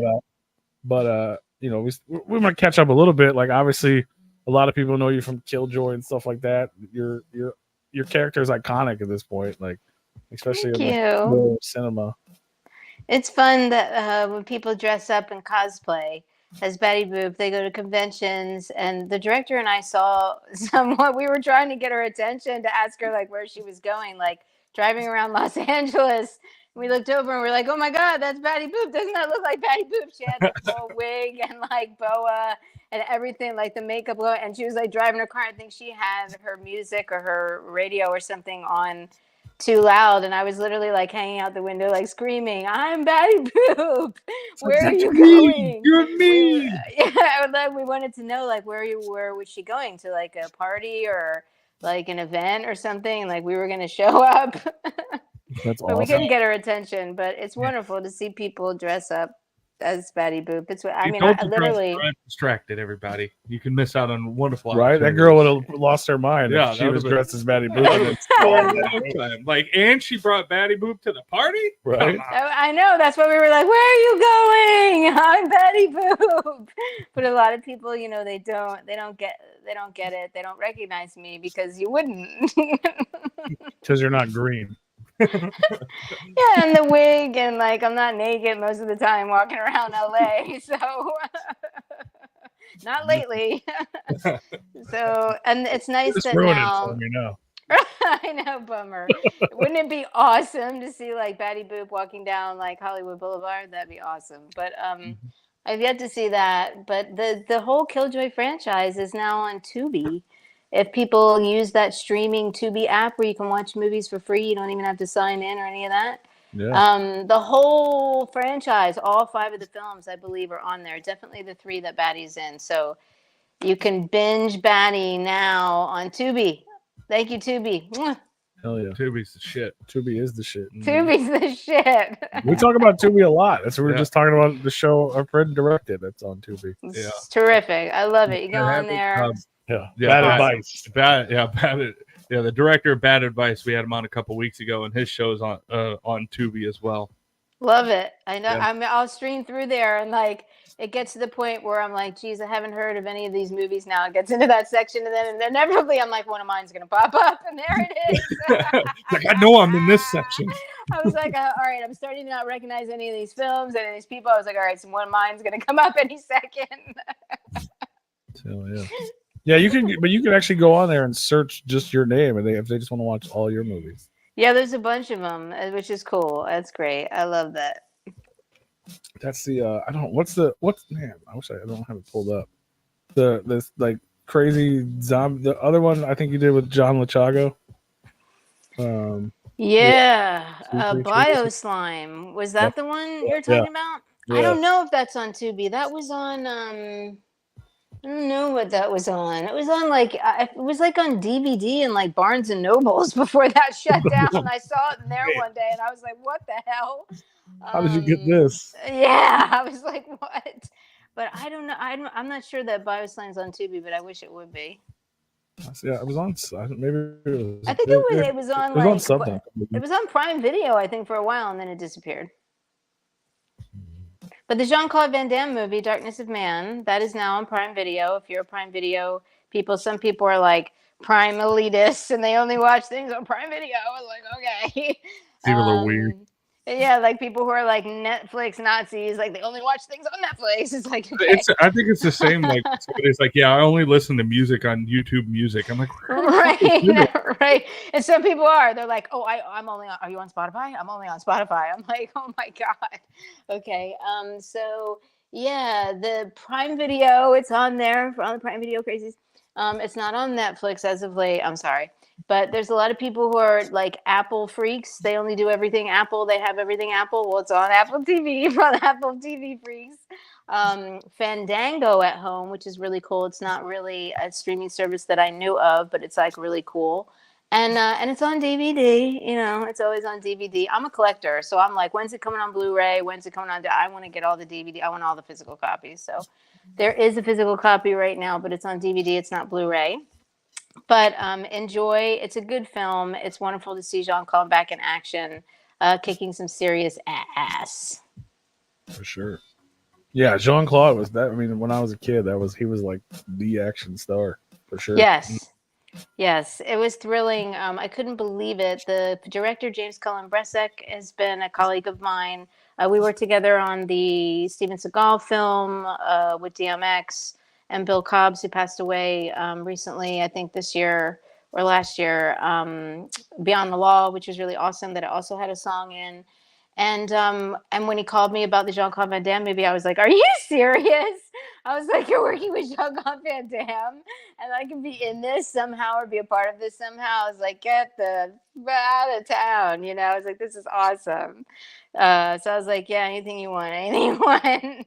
So it was really wonderful to be approached about music. And it's, you know, it's like people contact me about music and they never pick anything that I think, like any new stuff that I think is really cool or edgy or different, or like my vocals sound better on, or something that's really creative or weird. They never pick that. They pick something from like your first album like 11 years ago, or like, this is perfect, where I'm like, oh my, like I listened to it 100 times. I'm like, yeah, it's a good song. It works for the scene. But like, I'm listening to it now going like, oh, my ballads now are so much better, or like so much more powerful. But the song works so well in the film. I had to watch it a couple times because I was crying, and I wanted to go back and like actually listen to it again, because it's one of the first times that my song has been really featured, and not as an end credit, because I've had not opening credits unfortunately yet, but end credits, which are wonderful, because then it'll play 45 seconds or a minute and 15, minute and 30, which is wonderful. But to actually have it play a long time in the course of the film,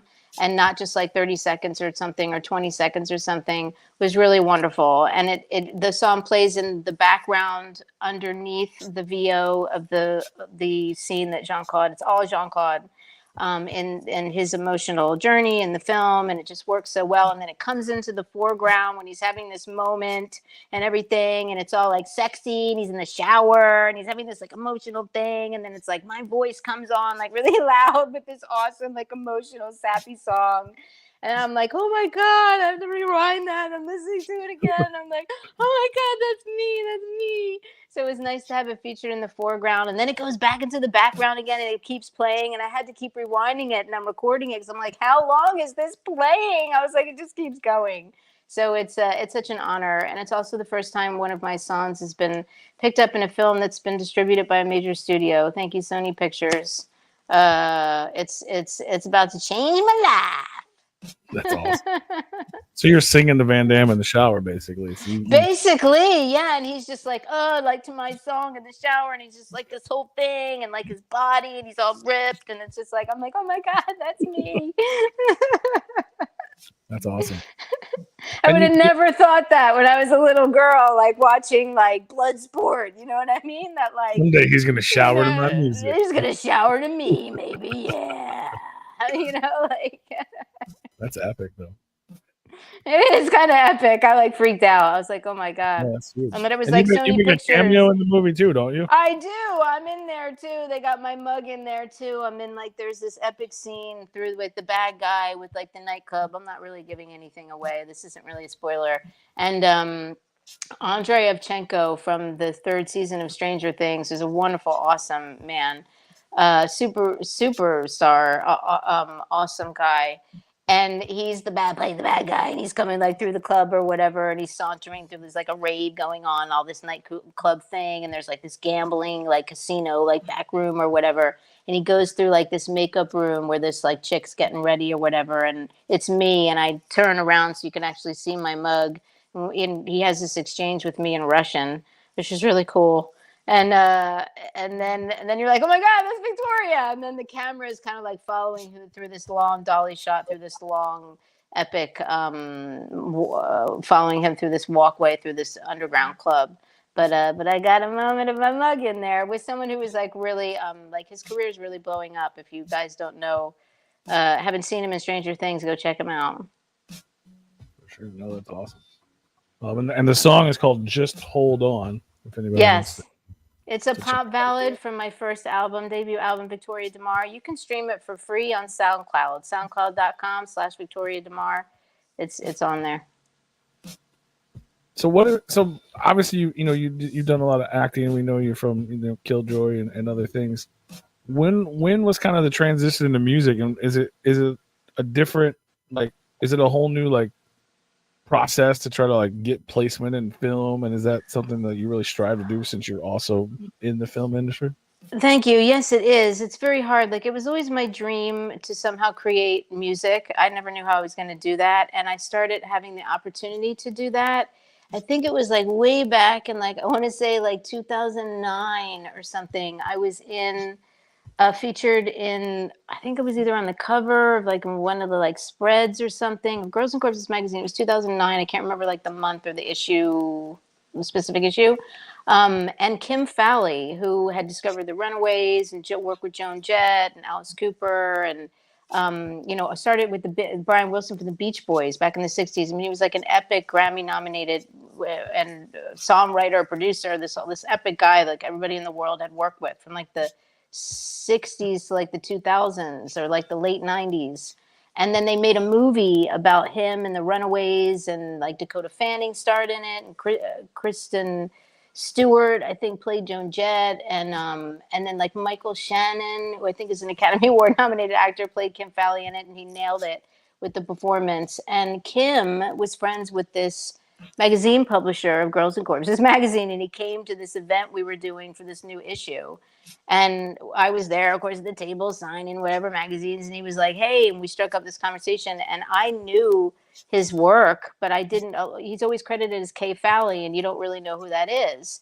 And then when Robert Ryan, the publisher of the magazine, introduced us, and he said Kim Fowley or whatever, and then like he's like, Cherry Bomb and all this and that. And I was like, what? And I was like, oh, Kay Fowley. I was like, Kim Fowley. I was like, holy shit. Yes, I know who this is. And he was like, do you sing? And I was like, I do. And he was like, do you like cats? And I was like, I do. And he was like, do you have a cat? And I was like, I do. And he was like, do you have a photo? And I was like, I do. And I'm like ready to show him or whatever. And then he was like, very interesting. You're very good in the magazine. And like, that was it or whatever. And like walked on through. And I was like, what? I was like, that's the conversation I had with this like legend that like I've been like jumping around to like since I was a little kid. And I was like, what? So I was like, that was weird. And then literally like the next week I get a phone call like, are you available to come in the studio and like record? I'm putting together like the 21st Century Runaways, and like I was wondering if you'd be like the front woman of it. And I was like, I was like, is this really you? I was like, is this one of my friends like is messing around who was at that signing? And he's like, this is for real. You'll be paid at the end of the day. You get lunch and everything. And I was like, what? And we ended up working together for like 2 years.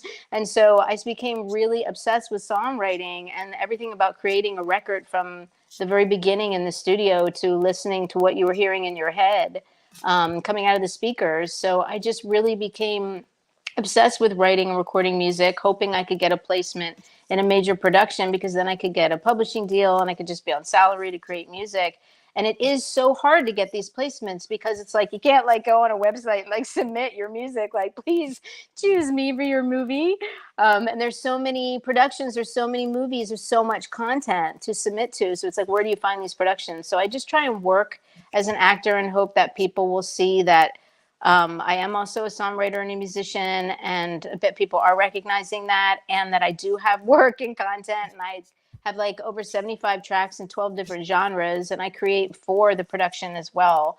A movie called Blood Magic is coming out that I was commissioned to create a song for the film, and like they have my song in the trailer, and it's just like amazing.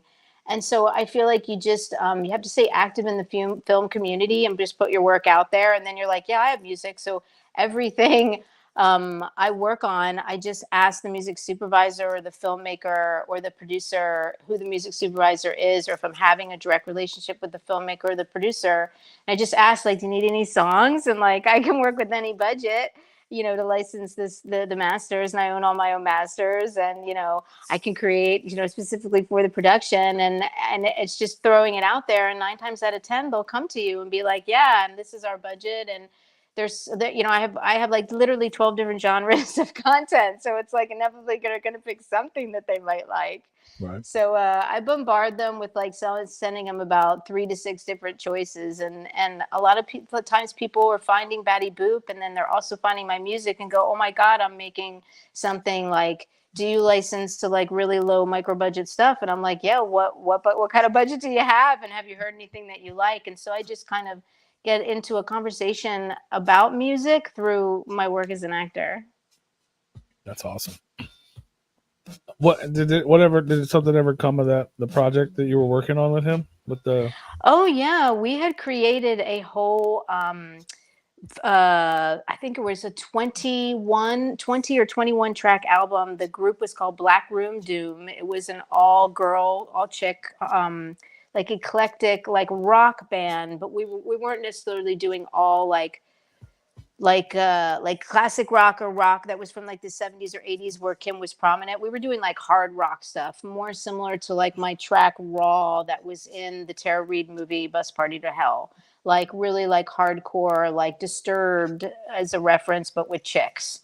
So, and we had a 9-member band going on at one time with 2 drummers, and we had like 6 guitarists, and like we had a pianist, myself, like we had some beats, like it was just epic. It was this epic thing that we were doing, and we made a record, 1 album, and I was mostly featured on all the tracks as the lead vocals, but then each member also had a lead vocal track, which was cool. And it was very eclectic, even though it was mostly all hard rock, but there was some like Afrikaans beats in there. There were some like jazz riffs in there. There was some like pop dance in there. There were some like hard like you know, EDM beats in there. It was cool. And then we made a making of the i.e. like Spinal Tap, like, because at first like he was like, yeah, he wanted to make this as a real band, and then like it wasn't really coming together as a real band because every chick wanted to have their own fucking thing, wanted to do something different, wanted to do and like it lasted. We were lasted together for about not even quite just over a year because the fights and people, I wanted this and you're giving too much to this and you're favoring this and I want my solo that, and it was just like, oh my god, it just wasn't ever gonna last. So Kim was like, let's just make this as a like female Spinal Tap, like we're making a band, but we're not really making a band, even though I was trying to make a real band. And so then we made this awesome little like movie that like I'm so happy that I have, because he's since passed away. And a couple of the girls actually from the band had actually passed away as well. And so I'm really happy that I still have a copy of that film. But it never really took off. Like we were going to have this big premiere in this show, and like the film was going to play, and then we were going to play live, and it was going to be this whole thing. And like I did a couple live performances just like myself, like front vocals, like doing the tracks or whatever, just like with the band, like that was just like playing like audio, and I was just doing my thing, like to give people a taste of it. And like people were coming and like, oh my god, like this is going to be epic when it's the whole band. And then like we broke up before it happened, and then Kim got really ill, And then he's just like, I just want to do a solo project with you. And then he passed away. So it died. It literally died. Kim literally passed away. It was awful. So That's terrible. Is that available for people to? Can people see that or listen to that? there were clips of it on YouTube that I think for copyright reasons got taken down. We did release a solo Victoria DeMare album that we called Actress, and there were 14 tracks, and every track was a different genre to show like I'm like a vocalist and like a songwriter. I am like an actor where everything is different. I don't just play always the same thing. I like to play all different weird characters, so I'm not doing all pop, and not all my songs sound the same. They sound very different. Some people are like, is that the same girl? So, and it was awesome. And it was on iTunes and I think Amazon for a short time. And then after he passed away, there was all this legal shit and it got taken down. So no, long answer to that question was no. Unfortunately, none of that material is available anymore. However, there could be some random clips from the movie that was also called Black Room Doom on YouTube still, but I haven't looked in years because I have like a DVD copy of like when we pressed a whole bunch to sell at the premiere. That never happened. Right. That's still cool though. I mean, it was an amazing experience. And here you are still doing music and well, yeah, I hope that kid's happy about that. And it, all bands just break up, unfortunately. I mean they almost all break up. So I just figured with like just go with the songwriting, and then like I like to create like the songs, like if like with publishing deal would be really great for me because then I could just create all these songs that I'm writing for whatever, and whomever could license it and pick it up or whatever, we record it, and then like they hear my demo of it, but they can do whatever they want with it. Because I just love to create like music, but I'm not necessarily trying to be like Taylor Swift. You know what I mean? Like I just want to create songs, and then if the movie studio likes my version of it and they want to use it, hey, great. You have a deal with me anyway. But if Taylor Swift wants to record it, hey, even better. You know what I mean? Because she's such a high-profile artist. So I'm there, I think, at that point in my career, and I just love making music. Just to stay in the studio all day long. Those couple of years with Kim, where we were literally in the recording studio 5 to 6 days a week for like a little over 2 years. It was one of the most greatest times in my whole career as an artist and professionally as an artist. It was just the greatest experience just to be creating like that in the studio like every day. It was just amazing. That is amazing. So if this is a terrible question, but if you were presented with the option and you were either an actress or a musician, which one would it be? Oh boy, that would be like, well, can we cut off your head or both your legs?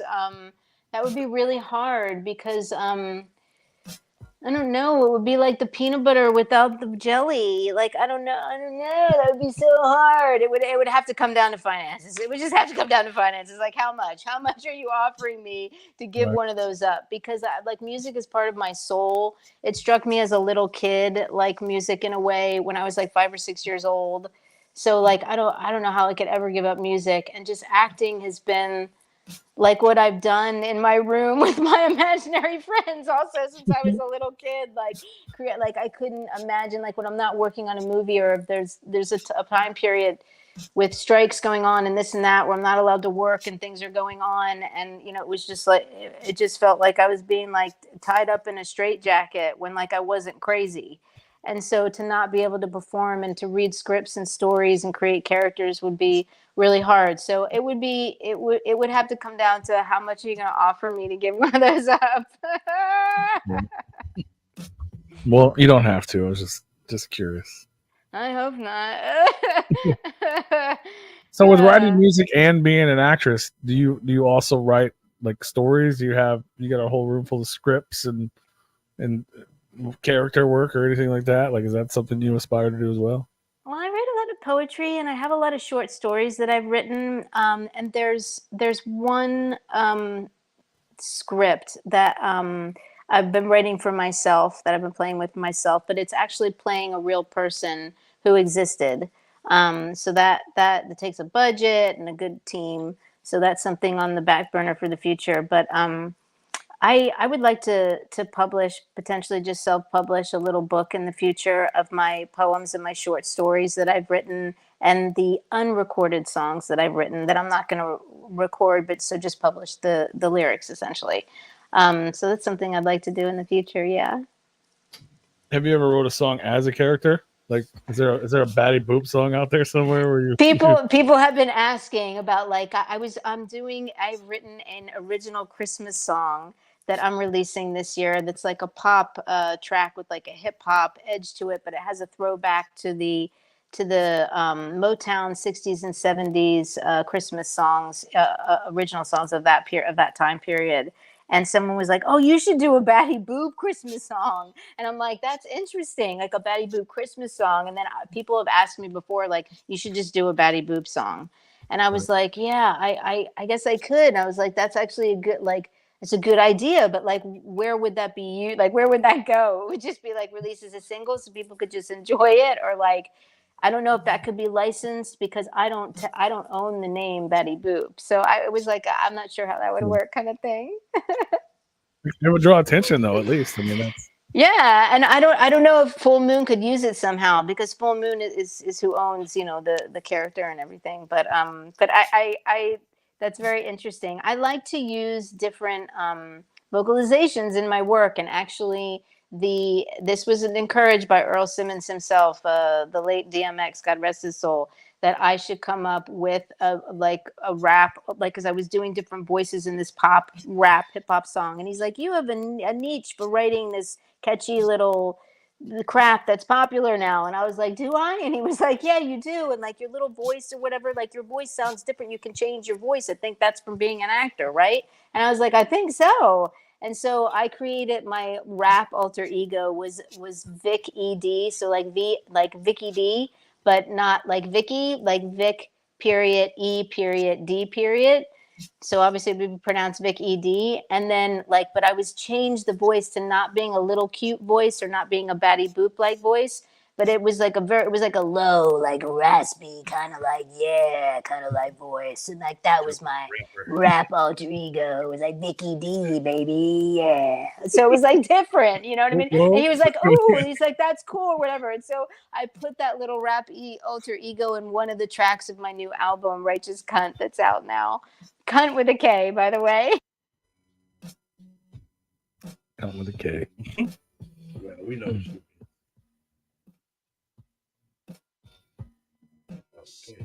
What happened? Uh-oh. Did you unplug the microphone? No. We lost your audio.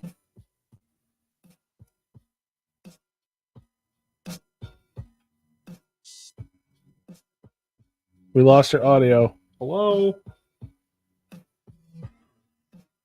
Oh my goodness. She can't hear us either now, probably.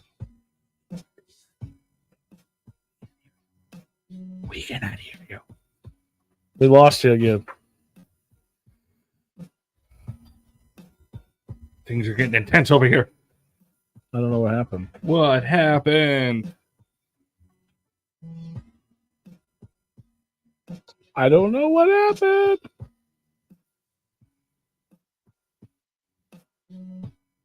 I don't know what changed. Nothing changed.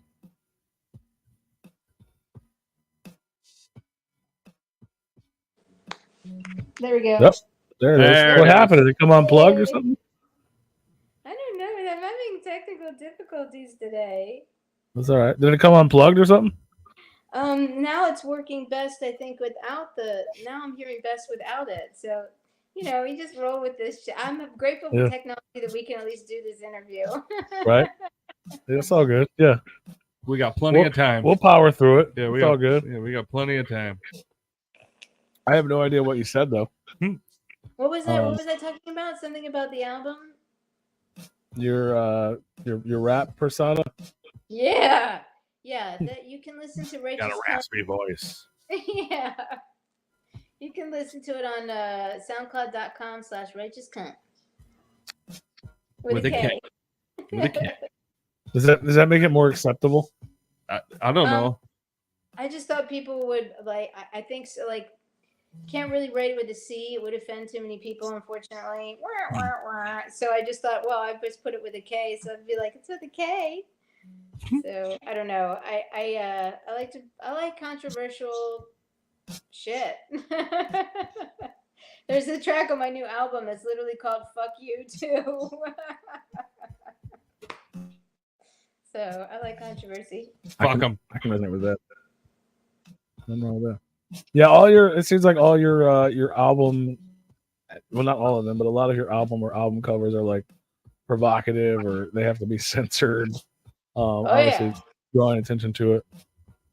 Yeah, I tried to do one on a song that I had to take down. Unfortunately, that was called "Dick," and it was an animated drawing, but it was of me with something in my mouth, and they, flagged it or whatever. And I thought that it was very humor. I thought it was funny, being the title of the song and everything, and it looked like there was something large, like a big fat dick in my mouth, but it wasn't actually. It wasn't. So It was a cartoon dick. What kind of world do we live in when you can't suck a cartoon dick on the internet? Yeah, I was like, you know what? Bullshit. I was like, that could be a sock, that could be a fruit, that could be an arm. I was like, that could be an unlimited amount of things. That's The not corn cob. It could be Jesus. It could have been a corn on the cob. Could have been vegetable. It could have been. I was arguing with Apple like you would not believe. Like this could be, and then you're just thinking because of the title of the track where it had like D and an asterisk and a K or whatever, but obviously you knew what that was spelling. And I'm like, it's in your mind that is what that is. It could have been dank, and you were smoking a bowl. It's provocative. Yeah, come on. There's nothing wrong with that. Come on. My entire Instagram feed is women pretending to breastfeed dolls. Yeah. Like, what the fuck? And they allow that. Yeah, that's fine. And I was just like, okay, let me bring up the argument of Halsey's last album with her boob out, with the image sitting right next to it, where you could see the areola and the nipple. Yep. Clearly seeing what that is, that you can't show. I'm like, how is she getting away with this? Oh, okay, so Interscope, it's okay, but me with Vic Worldwide Music, it's not okay. Like, I'm like, prove to me that that's a what in my mouth. It's just in your mind. That's what it is in my mouth, but that's actually not what that is. Can't you get the humor? You can see her, but Halsey's whole fake ass fucking tit, man. The whole thing is hanging out. It's like, what? How is that allowed? Right. But I thought that was crazy too. I'm not as rich and powerful as Interscope, so they were like, "Fuck you, take it down." They wouldn't let me have it. It's terrible. Batty Boop can suck all the green dick she wants. Right? You should have got offended. You're like, how dare you? How dare you? I would never put that out. Right? Never put that out. That is the aura of the Holy Ghost entering my body. Yeah, it's like, you guys are filthy. You think that's a dick in my mouth? That is horrible, and I am offended. Why would you even think that about me? This is despicable. I'm suing. I love it, though. Exactly. Thank you. I should have you talk to them. Next time. Yeah, next time. Next time Apple says no, send them to us. Add an extra vein so it's like extra, like, yeah, no, that's definitely what it is. It's like, nuh-uh. That's not a butthole. That's art. That's not a dick in a butthole. Not at all. It was art. It was art. It was totally art too. It really was. Right. It's like if this was in a gallery, it would be acceptable. It's bullshit. Exactly. This is bullshit. Mm-hmm. I agree. It's all about money and power, and I have neither. This country's full of prudes. It is, man, because that would have sold like hotcakes. People would have listened to it just because of the artwork. They would have been like, I want to hear what, and they just look at the fucking artwork while they're listening to the track to jacking off. You know what I mean? Like, right? People would listen to it. You know what I'm saying? I'm like, I'm not stupid here. I know what I'm doing. People would listen to that song just based on the artwork. That's at least 30 seconds of playtime right there. For sure, man. For sure. Yeah, you're at least gonna click it. There you go. Sure. There it is. I know. Well, right. Is this art? That's art. I don't even see a dick. That's a butthole. All right. There's a butthole on the right and a nipple on the left, both of which are covered. Absolutely. That's art. There's a pan shot. Looking at this catalog, I don't even know where they got the idea that may have. There's Hypnotized. That's the one that has bikini on it, baby. Yeah. That's awesome. I love it. I love it. I think it's genius. Why wouldn't you? You're an attractive women. Why not? Get people. You're gonna get people's attention that way. It's a good looking collection. I agree with Florida. Thank you. And that track is that art is a pop dance song, which I don't know. Pop dance is really all that popular. I don't know. But that track, because of that artwork, has 6,800 and some streams on YouTube because of that artwork. I believe it. Absolutely. Absolutely. It's so hard to get anybody's attention nowadays. So I mean that's smart. Exactly. That's just good marketing, Victoria. That's what it's like. I know what I'm doing here. And then like I had an attorney who the one that I had unfortunately had passed away, but I'm still with the same firm, and like he was really Starting to see a pattern here. No offense, I'm starting to see a pattern here. You work with Batty Boop, yeah, you might pass away. All right, just saying. Be careful out there. Be careful. You know, I'm ready to go at any time. If that happens, I'm really ready to go at any time. It's okay. I wouldn't have to worry about money anymore. It's really okay. It's like fuck those bills. I'm out. Yeah, so it's like people have got Batty, so yay to everybody who loves Batty. We'll always have her. Batty will definitely live forever. That's pretty cool. Literally an icon. Yeah. I know. When they talking years ago, I know this is probably kind of an outdated question, but weren't they talking years ago about bringing everybody back to do another one of those? Yeah, it's been a conversation for quite some time, and I'm willing to have a conversation about it. But Full Moon Studios has relocated from Los Angeles, and Trent Haga, myself, John Lachago, we're all kind of scattered around. Trent and I had a conversation about having a conversation about coming back, and we're all like, let's talk, let's talk about it. Like, what's on the table? Like, what's up? You know what I mean? Because there was such a inquiry about it for years, and so there just hasn't really been a response from Charles Band. So we're just kind of waiting. That's so crazy to me. It seems like he would be all over that. He likes to make anything. And it just feels like, there is a demand for it. I mean, people are asking for it, are looking for it. So, and it is a franchise that, has a following, and people, continue. I got a message, I think it was from Mexico or something the other day. So I try and check all my folders and everything, because I actually am on my Instagram page. And there was someone from Mexico who was like, I just saw, oh my God, I think it was on Tubi. It was like, I just saw this series, and oh my God, I want to give you so many hugs. And it was like the cutest message, because it was like they were writing in English, but you could tell that wasn't their first language. It was just like, I want to give you so many hugs. Like, I'm so in love with Batty Boop. Like, oh my God, like these movies are so awesome. So it's like people are still, constantly. I mean, I want to say like every couple months, like people are finding these films and going, oh my God, this is awesome. So, maybe eventually he'll change his mind. That'd be cool. Come on, Charles. We don't need any more gingerbread, man. We need more gingerbread. And he loves, Puppet Master is really his thing, and he'll probably make, Puppet Master, to 20 by the time he'll make a Killjoy 6. So that's fine. We're here, we're around, and people keep finding it, which is great. And also mom and pop shops keep picking up the Batty Boop figures.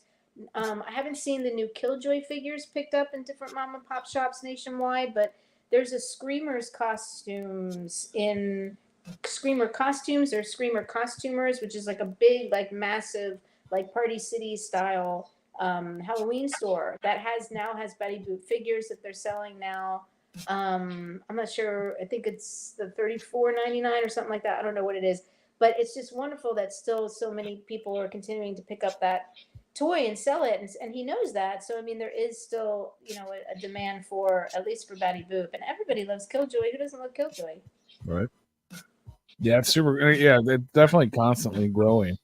With stuff like 2B and like just like trending shit, like people just discover it all the time. So yeah, and there's even some of them are on YouTube too. I mean, so people are really continuing to find it. So there could be a Killjoy 6 in the future. I think we already kind of did the space thing. Killjoy, like I thought they were going to do just like a Killjoy in space. Like I thought that would have been fun, but there was so much aspects of the space element in Killjoy Psycho Circus, the last one. So I don't know where it would be. Like John wanted to go with like Batty Boop and Killjoy having a baby, and it's baby Batty and this whole thing. And I was like, whoa. Like, I don't know if I like Killjoy and Batty are having a family. Like, what does this turn into fucking Disney? Like, I don't know if I really want to. Like, I'm not. Yeah, it'd be like a little baby Yoda.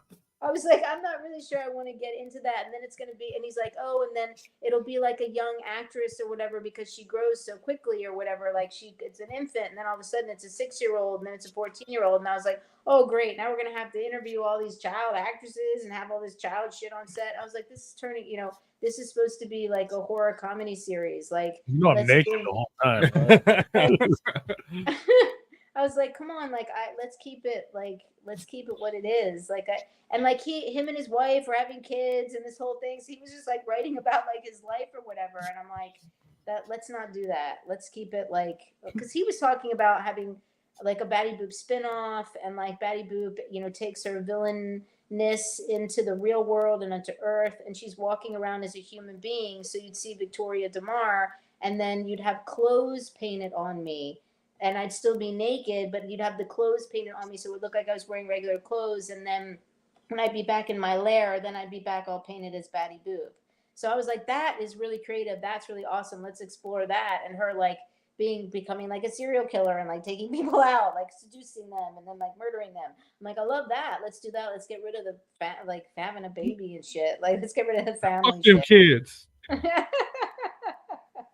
but think of the merchandising, though. I mean, I'll baby Yoda. You can imagine a little baby Batty. let's pop it into my head. I want a plushie. I want a little baby Batty plushie. Pop it into my head is when Chucky had a kid. Oh yeah, like, that's disturbing. You're right. Didn't go very well. You're right. Never mind. You talked me out of it. Yeah. A little baby Batty could be cute, but then how he wanted her to be growing up through the film, and I was like, wait, I don't know. Like he could write in a way that you just like. No, you should just eat it or something. You have the little baby, so it's cute. And it just like pops out or something. Like, like we don't need all the cutesy family bullshit. Yeah. Like, oh, come here.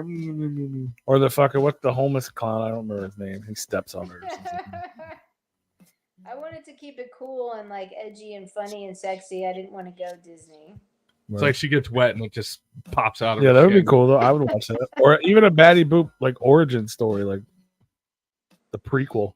I love it. I love that. That's interesting. That's creative. I love it. Like where did you come from? Well, he had you kind of see in the third one where he's kind of conjuring Batty Boop because he's all like conjuring Freak Show and he's conjuring Punchy and stuff like that, and then he needs a bad bitch by his sign, and then so he's all with the cauldron and he's all Batty Boop or whatever, and then there's the long shot of me evolving. So it was kind of like he just conjured me from like his fantasy. Yeah, but they could rewrite that to where you were somewhere else and you had a backstory, and then he conjured you there and snatched you out of that universe. Yeah. Like that would be awesome. I'd love that. That'd be dope. And then you can fight the fake Batty. Yeah, I don't want any other competition with the whole and the whole thing with the Batty and the faux Batty, like that's Charles Band's wife now. You know what I mean? Like, so that's cool. But I didn't want to get into because she was like that was her favorite film character like ever, and she in like history, she was like literally that's my favorite character in any movie ever. I was like, that's awesome. But I couldn't deal with some other actresses trying to get this whole get ride off my coattails of what I created or whatever that John Lachago had written specifically for me. I'm like, I don't want to get into any competition. I just want to have fun. And so it was really fun working with her because she just loved the character so much. That's cool. That is cool. But it wouldn't be like you per se. It'd be like a evil version or something like a different version. Like, yeah, no, that one's stupid. We need to go kill it. Yeah. I like that. Yeah. Yeah. We gotta go put it out of its misery. Get it out of here. Yeah, Punchy. Yeah, that's the one. That was the homeless looking one. Yeah, the homeless guy, the hobo with clown was Punchy. I haven't watched it. Wow, I should have caught back up, but maybe if you want to watch Deadpool so many times. Yeah, I had to go watch Deadpool twice, so I didn't catch up on the show. I'm sorry. And Freak Show was the one who had the baby that was coming out of his abdomen and stuff. He had the little guy attached to him. So it's like we already had the baby there. Why did we need to have another one? You know. Right.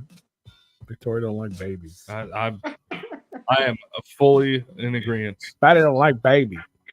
Well, Batty was just like Batty just wanted to create havoc, and like that was her shtick. Like she's not a Betty Crocker homemaker. Like she's a villain. Like he created her to like have a posse to fuck some shit up. So it was just like it just didn't go with the character. Like I've played a mother before in films and everything is great, and the little actress is wonderful, and we had a wonderful time, and you know that's a whole other thing. That's a whole other mindset, obviously. So it was like that wasn't Batty. Like Batty would like I would listen to like L7 and Disturb and scream like fuck you in my dressing room before I would come out and shoot these scenes. So it was like that's a whole different thing. Being like a mother and like that character. It's like the flip side of Batty. And I'm really only interested in playing like people who are serial killers. Like I'm not interested in it's more fun.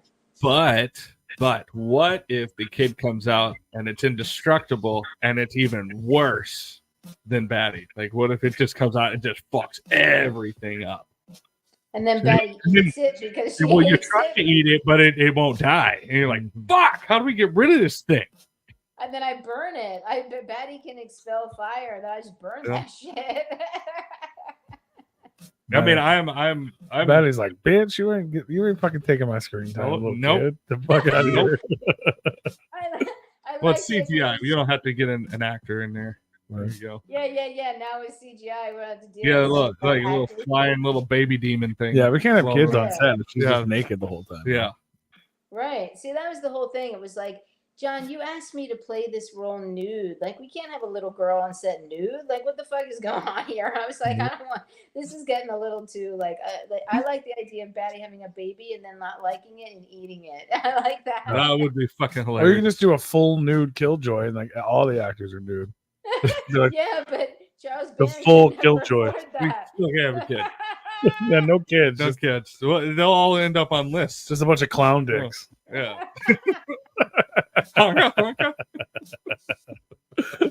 That would be funny. Killjoy had like a big red dickhead.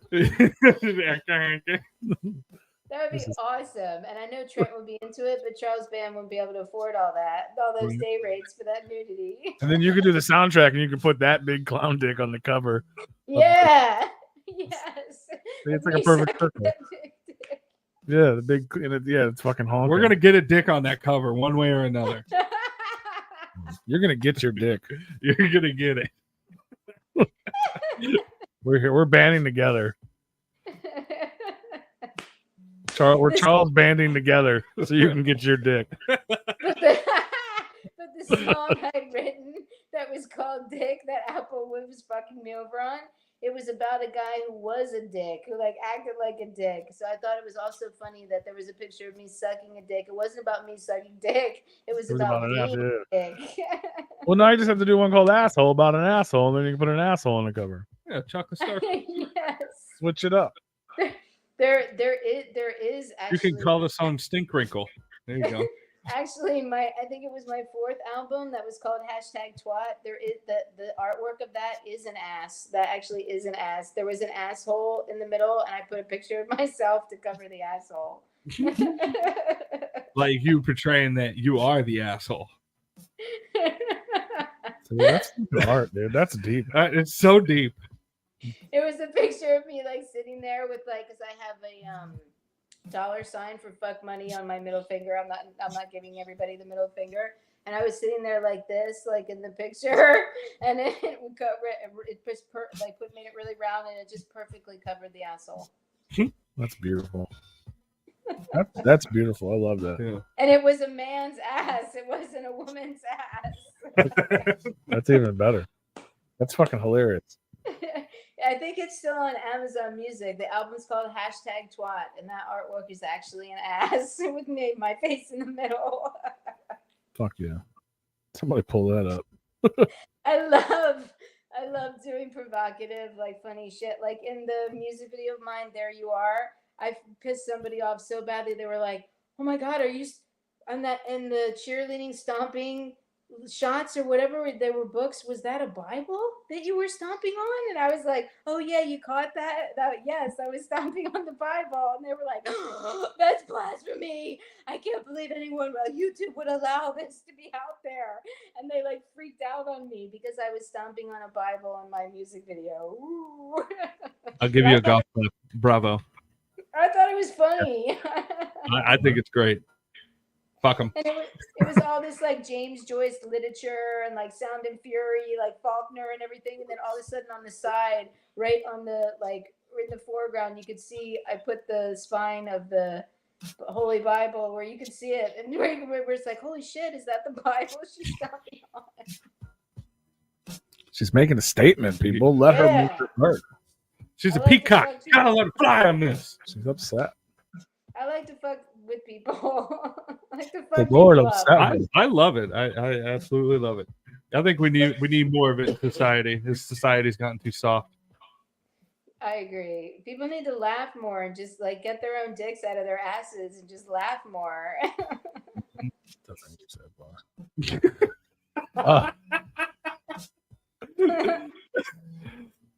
So speaking of assholes and clowns, I would be remiss if I didn't ask you. You are one of the movies that you're a part of in pre-production. You play a character called Cutesy Pie in the movie Killer Poop 3, Night of the Living Poop. Yes. Can you tell me about this film? It's good. It's going to be epic. It's all. It's mostly animation. The Cutesy Pie is. They wanted my voice for the film, so that would be really fun. And actually, there's this another film where I can't remember. It was something about. I want to say it was like killer toilet paper or like killer toilet or something. It was something really crazy and funny. A French filmmaker that had contacted me recently about music for his film. And then, and I was like, oh yeah. And then he was telling me that it wasn't going to be this film franchise that he had licensed my music from before. It's going to be something totally different. And I think it was like Killer Toilet or something like that. Killer Toilet or something. I'm like, oh, is it really going to eat people? And he was like, yeah. I'm like, I love it. That'll be like, what was that, rubber with the fucking Yeah, tire? that's it. Why did that immediately pop into my head when Yeah. you started talking about killer toilet That's what paper? I was I'm thinking, like, oh, yeah. rubber, yeah. Yeah, like rubber. Yeah. Oh. That's fucking epic. Yeah, I saw it. Killer Poop 3, Night of the Living Poop. Yeah. They just gotta get that out before they put out Skibbity Toilet movie, whatever the fuck they're doing with that. It's going to be a good one. But That's I wild. won't be physically appearing in it. It'll just be my voice. Just the Just voice. like in the Ginger Dead Man versus Evil Bong, I'm in that as Tart, but it's just my voice. It's all like animation, whatever. I'm not physically appearing in it. That's all right. That's still a beautiful credit to have. Oh, I love it. I love doing the voice work. How what's it like? Like, how did you like, especially like these, you know, these lower budget indie movies or like obscure things like Killer Poop 3? Like, how? What happened in the first two? They didn't learn, like, Right? what the Like, fuck? but like, how do they find you, or how do you get involved with things like this? Like, are you just on a list and people reach out to you? Like, I think there's just this awesome community of people who like all the crazy B like silly movies that I've done, and people contact me online. You know, thank God for the internet. I mean, I love a time back where there was just like your landline and your answering machine and like your VCR, and it was like the video store and like your Atari. Like, I love that time where it was just like the mail. But like the internet is it just explodes you to being able to communicate and collaborate and create with people on the other side of the world. So people email me. My email address is on my website, VictoriaDeMare.com. People have contact information through imdb.com, and people send me messages on Instagram that I actually read and I track. I try and go through all of them that I can get to. Some of them are not so nice, so I don't respond to those. But people reach out, and you know, people want to create art. I'm ready to have a conversation. no, that's awesome. Just seems like there's so many like crazy obscure movies. It's like, how do they? There are people have all these crazy ideas, and they reach out and they're like, and I'm like, what's your budget? You know what I mean? Like, let's talk. So it's really, I think it's great. I love it. And when anybody contacts me for anything, and I was like, what? And it's mostly from seeing Batty Boop. But some people have contacted me through BioSlime. A lot of people from Werewolf in a Women's Prison. People who've actually seen Dracula in a women's prison and see me play the dual role of me and my sister. People have contacted me from the Hanukkah film with Sid Haig in it, his final film. So I mean, people just see these movies. I'm just so grateful. No, that's awesome. I love that people are, they find you other places and they're like, oh, she'd make a good poop clown. Yeah, totally. They're like, oh, we'd love to have your voice. We need this specific voice, and it's the cutesy pie poop and everything. And Batty Boop is just like our favorite character in the Killjoy series. And like, would you be interested? And I'm like, great. I was like, yeah, I would love to create a voice for that. That'd be awesome. Hell yeah. No, that's the shit. Because I wanted to ask you, I know you talk a lot about like how the industry's changed since like COVID and shit, and you're unhappy with it. Very. And so I was like, so how do how do you find how do these people find you, or how do you find each other? And now that everything's changed and you're not going in for like physical auditions anymore, and you're doing things like this to get like this would be your audition for a movie, is technical difficulties and the headphones not working and things like that could happen. And I'm so not a technician. I've only learned the technical aspect of engineering my own tracks now. Just from I would prefer to produce the tracks and say, it sounds like this, and the technician presses the buttons, and that's their expertise, and they can eye that and know that in an instant, rather than learning that technology and doing it myself. It takes 10 times longer. But I have forced myself to learn that because of budget restrictions and not being able to pay engineers their rates and what they deserve. So that was kind of like I kind of had to on my own. And when I was a DJ myself on rockrageradio.com, I basically just used the same software that I created my shows for. But the physical auditions and like music is an audible art. You can create that at home and everything, and people are listening to it at home a lot of times. But like when I'm doing work as an actor, that's something live in person I have to do, even if we're making a movie or a TV show. But I have to interact with every department as the talent. And I mean, that's a job you do live in person. It's physical, it's emotional. And again, you have to interact with like a lot of people like every day day in and day out at work. And it's a different group of people every time you take on a new production. So I just doing it yourself and sending it in. I didn't move to Los Angeles to make videos in my bathroom, and I'm not a cinematographer. I'm not a sound, professional who's a boom operator and a sound technician. I'm not, I'm not, like they're like, oh, like when you have an in-person audition, they provide you a soundproof floor to ceiling blank wall space behind you with a reader. And, I'm the kind of actor that goes in character. I have a film coming out soon called Fallen, where I play a crack whore, like a coke whore, crack whore. And when I went into the audition, I go in character. Batty Boop was not something I auditioned for. It was something that was written with me in mind. And then Chago and I had a conversation, and I was like, I totally want to do this. But, I audition. I'm an actor. I audition for a living. And so I go in, I take pride in my work. I love these stories. And I go in like I'm shooting the job when I go to an audition. I go in character. And this film, Fallen, recently, not recently, we shot it a couple of years ago, but it's coming out soon. And I remember one day in the beginning of the production, the writer was on set one day who was at the auditions. And he was like, Victoria, you've already gotten the job. You're here. It's good. You're hired. It's all good. We have a pool going. Like when you came in and auditioned for this, you were high as fuck, right? Like you were totally coked out. You were totally high, right? He's like, because we have a pool going, and half the room was like, no, I really think that she's that good of an actor. And the other room was like, nah, man. I know, like I do coke. Like she was high. And I was like, you know what, man, that is fucking hilarious. And that's like the best thing I've heard all day. I was like, I was as sober as a judge. I'm just that good as an actor. And I love to play those roles, alcoholics, crack whores, prostitutes, strippers and stuff like that. So I'm going to go all out, like to be as real as possible to get into that. And he was like, he was like, well, obviously you were amazing. You totally blew us away. You're here. And so like, that's the way I like to work. And I like to hear that kind of feedback. I can't give that same kind of impression from a video audition. You just don't get the same experience of watching someone walk in and do that right in front of you. So I'm starting to audition more actually and trying to be considered for more things back in New York, musicals, because I sing and dance. And that's really the only way you can still do auditioning for plays and musicals now.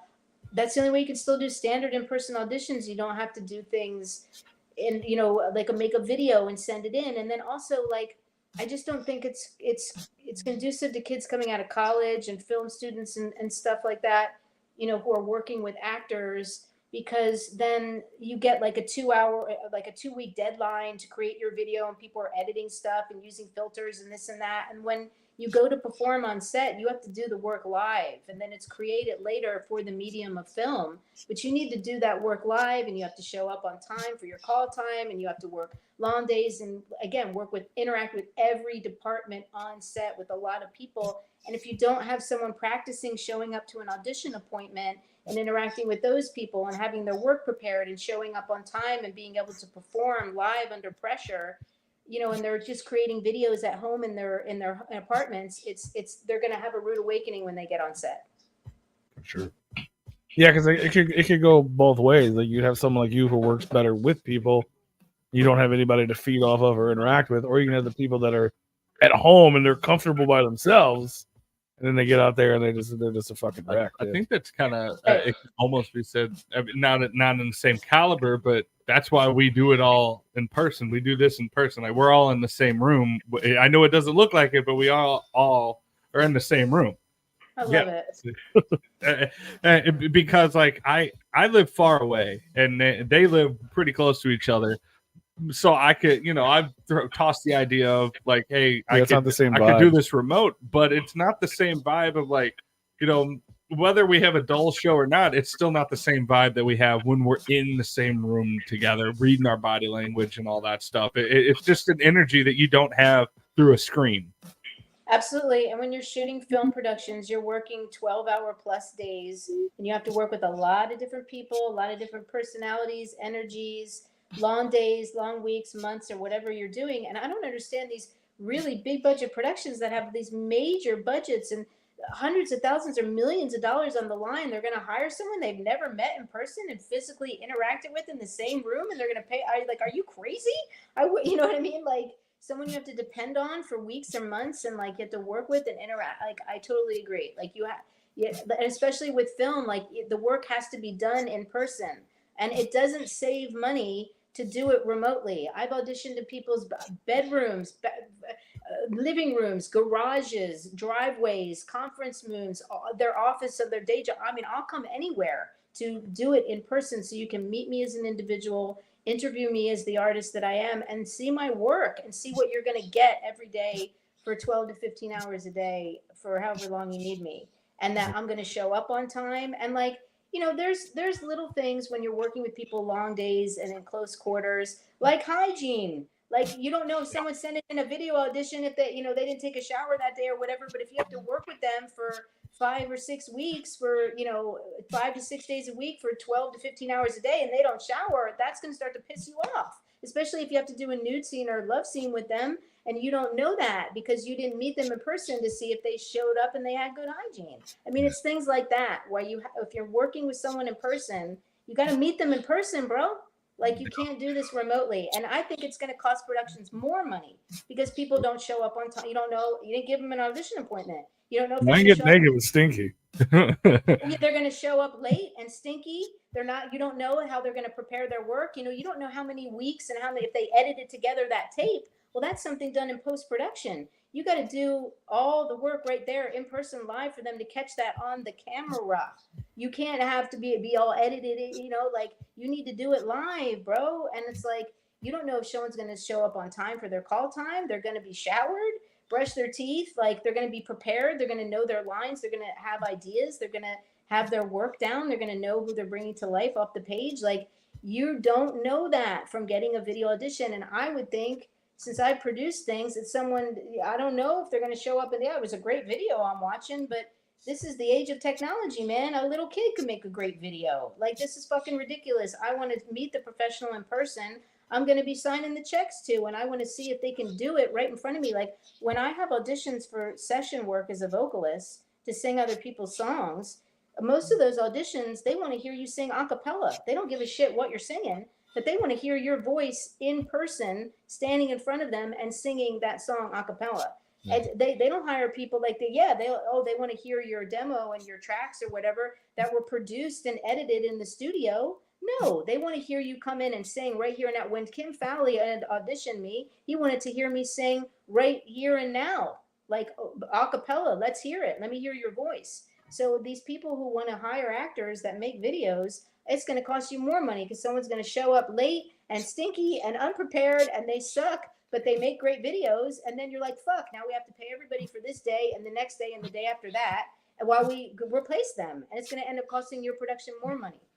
So they don't even do like compatibility reads or anything like that anymore. Like that seems I could see the like cutting corners with the video, but then like once they're like, okay, we think we like you and this person, like you should definitely read together in person to see the chemistry test. Yeah, they might not be a people person at all. They might suck, and then you don't get that chemistry that definitely. It comes through on the finished product. Yeah, that seems like a corner you can't cut. Yeah, you can't fake that. I can see the lazy Zoom call, like what I mean, as shitty as it is, I can see why they would do that, especially if there's a lot of people. But once it's like, okay, we decided on these couple people, you should definitely at least do the chemistry test. And they're doing like the initial audition is just a video that you send in, and then if you get a callback, they'll do a Zoom callback where it's live virtual. But there's no in-person callback anymore unless you're going to be starring in like a network series or a studio film. Then they'll meet you in person. But for all the little productions, low-budget productions, short films, music videos, even commercials, and even the network major commercials, they want to do it all virtual. They don't meet you in person. It's only if you're booking like a major starring role in a studio film like Warner Brothers, Fox, Disney, Sony, etc., Paramount, or a major network show, like a major new stream, like HBO, premium cable, or network NBC. But all the other roles, like I'm going in for things that like on HBO and AMC and all those big channels now that are like co-star roles that have like a scene or two with dialogue, recurring roles that may have 2 to 4 episodes or something, and something, like little stuff on bigger level now. And it's all been virtual. Yeah. So only the people who are like the series regulars and stars of the series or the film, they were going in person at the end, but not the other roles. It's totally fucking changed. That's wild. It sucks. Bite him in the ass, I think.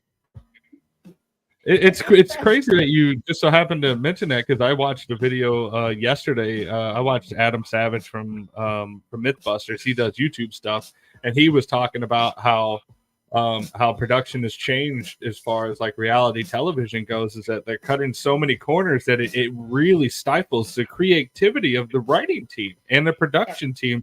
That like they have to work around such razor thin fucking budgets. That it's really gonna come. It's really gonna come full circle. That it's gonna bite him in the ass. That you can't do that. You can only go so far of trimming a budget before it starts really hurting the end product. Yes, and like there's also been a shift in casting of what companies want to see now for the past 4 years of a total flip in inclusion, where it's like it's like every TV show is a UNICEF ad where you have like every single color and every single gender and every single representation of every single person on the earth. Like we actually talked about that on our last episode. It was like, they overdo it. Like they want to include everybody, and then they wind up making scenes that don't make fucking sense. Right. It's like, why do we have this sex scene? Why is this a gay character? Why is this happening? Why is this happening? It doesn't make sense to the story. They just want everything to be in there. Yes. So it's becoming challenging also as an actor, because like I'm an actor, right? So I like to play things that are not like me, that are, it's creative. It's something that I can believably make you believe that I am. Like I've had diehard fans that actually believe that Batty Boop is a real entity that exists, that Batty Boop is a real being. Like some people are like, they believe it, you know what I mean? So I love that. I want people to believe the characters I'm playing. But I've played tranny prostitutes. I've played black prostitutes. I played like Hispanic women and stuff. Like I played like all these great like Hispanic women and all this crazy stuff, and now I can't play those roles anymore because now they want a real Hispanic woman, they want a real tranny, they want real. If it's a black prostitute, it can't be someone who's white. Taking your jabs. Like I can't. It's like they want real everything now, so it's like now that limits me, and also like the last person in the world that they want to feature, unless you're a bankable bitch, is a white chick or whatever. Like they want every other color of the world prominent, and then we'll put the supporting characters that have like one or two scenes. We'll have like a white chick back here or something. Right. We got enough white women. Yeah, the white chick's out. We want ethnicity. Right. Yeah, like She's and like got a dick. Rock is like fine. It's not. Well, that's the new one. Oh. Well, she had a dick, and Apple told her no. No. That's terrible. No dick. No better dick. You. No dick. In your mouth. Ever. Only attached. But if it was attached, Yeah, if it was attached, then you would be the poster child. You're making it to the algorithm page for sure. I love it. That's the way of the world right now. That's it. So my career has like changed in a way where I was finally starting to work with like heroes like Steven Seagal and like Eric Roberts and like all these like Charles Fleischer who's the voice of Roger Rabbit and like Sid Haig and like Dick Miller and then like Jean-Claude Van Damme and like, but all at the time where like my career is like idling because like all of a sudden it's like people, they don't want me to play the tranny prostitute anymore. They want a real tranny. So I'm like, shit. Shit. So when people contact me about doing the cutesy pie poop, I'm like, let's do it. Fuck yeah. Yeah. If you're cool, well, you gotta keep having a dick. You gotta keep the boat afloat, and you gotta keep the gears, greased. You gotta stay in practice. So it's good to continue to do roles. Well, she might not have a dick, but her new album, she does have a righteous cunt. I do have a righteous cunt. You can stream that on and check out all her dope ass music. Yeah, I went a little like the first album was just Victoria DeMare, and then the second one was Can You Not Tell, but it's spelled out cunt with the can and then the U not tell, and then I guess it was the third one was #twat with me over the picture of the asshole, and then so I just started to go down it from and then the fourth album I think was just straight up fuck you. That was the title of the album. You know what? Fuck this. That's the name of the album. And then like a lot of people really loved like I took it down and there were some people who were like, oh, I was streaming that in my office every day or whatever, and now I can't find fuck you. It was my favorite album. and then I went, now I'm just going hardcore with the righteous cunt. So it started out all Victoria DeMare and then it's going Hang on, guys, we're going straight to the mountain. Keep it going. And then an EP that I'm working on for 2025 is just called Straight Up Suck My Dick. There you go. I figure I got to go there. I went with righteous cunt, so I got to go suck my dick. You're running out of offensive things to say. You're just going to have to go out to the industry. You're going to be like, you know what? Fuck you, Apple. That's the whole title. It'll be like, come on my face. And everybody in the world is going to want to stream that. There you go. That exactly. And then it'll be like, I gotta see what the next Victoria DeMare fucking album is, even if it's shit, because I just want to see the artwork and hear the title. Yeah, I'm clicking it in my mind right now. I'm pumped for the artwork. Victoria DeMare, Bukkake. Yes. Fucking tune it in. Or you can always come up with like play on words, like our friend Kung Fu Vampire. He always comes up with like a provocative title. Like one of his records was called "Come Dawn," but it was like. It wasn't like come dawn, like next like morning. dawn is coming. Yeah. But when you say it, you say the words, you say, okay, my time new to album's come called dawn. Come Dawn. Yeah. But it's Come I love Dawn. it. Yeah. I love that. Or like when Eminem said something miniature golf. I thought you said miniature golf. Miniature Miniature golf. Miniature. He's gonna come up with those fun play on words and shit. Yeah. Oh, I love him to death. I love that. And he has something on his new track, Houdini, off his new album, where he's talking about that his transgender cat's Siamese. He identifies as black, but he's Chinese. Like, that's awesome. Yeah, it's fucking hilarious. Yeah, he just pissed everybody off with that record. I love it. Oh, I love he's my hero, and everything he does is so controversial. And I think I laugh my ass. I think I get it. I think it's funny. I like the fuck you in your face. I think he's my hero. I just love that. And I have always kind of gone that way. Like that would be like what I would do. And then to see a high profile artist take it so far and he pisses people off and he's like, I don't give a fuck. And his fans just go berserk for it. Just absolutely love him. So Eminem is my favorite artist of all time. Hell yeah. That's the shit. He's a smart guy. His writing is very clever.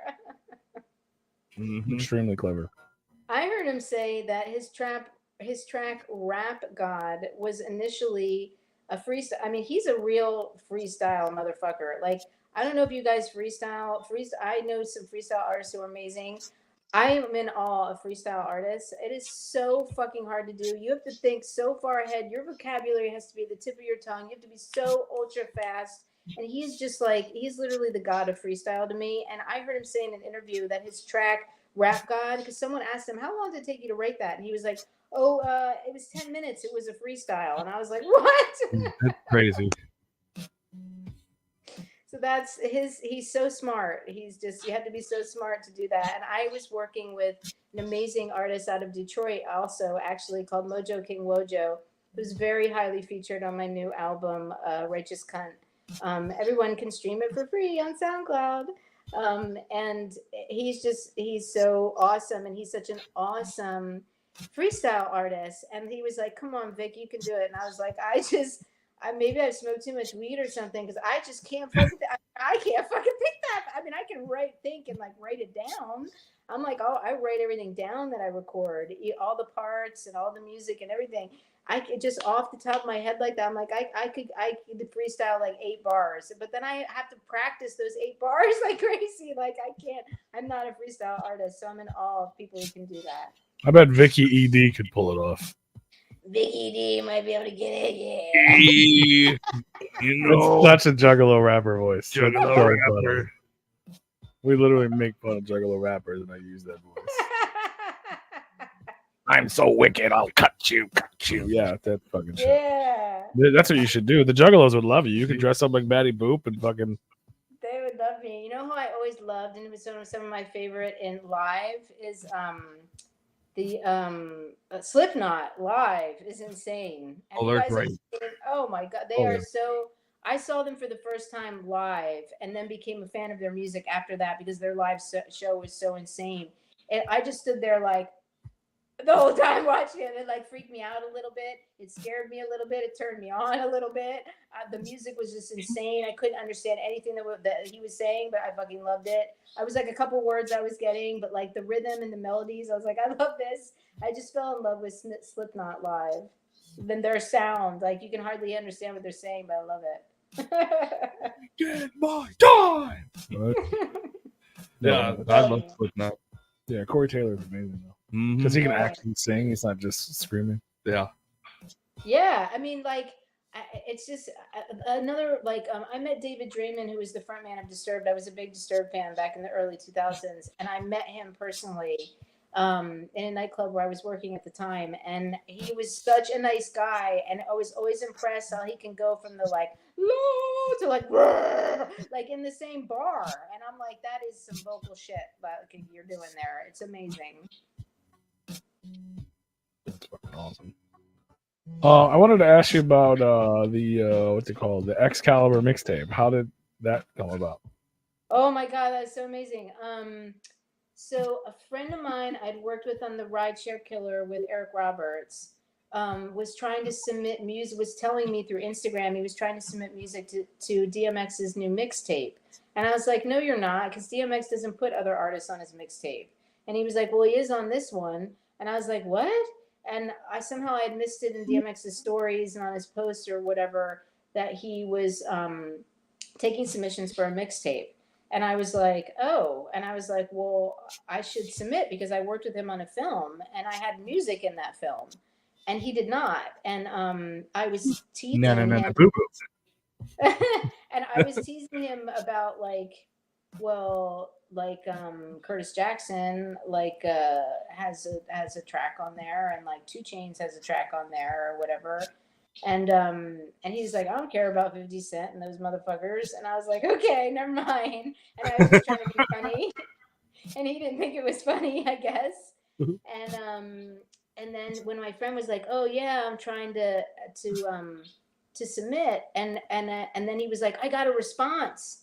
And I was like, well, if he responded to you, we got to respond to me. So I started sending messages like, hey, I'd like to submit or whatever. I'm not a hip hop artist, and like I'm a white chick or whatever, but you know, I have an eclectic genre of music, and if you'll remember, I had a track on our movie, and so I'd like to submit. And so there was like a novelty rap track that I submitted. I can't remember that it was what it was called. It was something really provocative. And then go figure. No way. No way. Something really provocative. I can't remember what it was. Naughty. It might have been something like "suck my cock" or something. I can't remember. Something like it was something really stupid. And then no, it was "bang that cock." It was like "bang that cock, bitch, bang that cock." It was like "bang that cock, ho, bang that cock, ho," like or some shit like that or whatever. And I was like, maybe you think that was funny.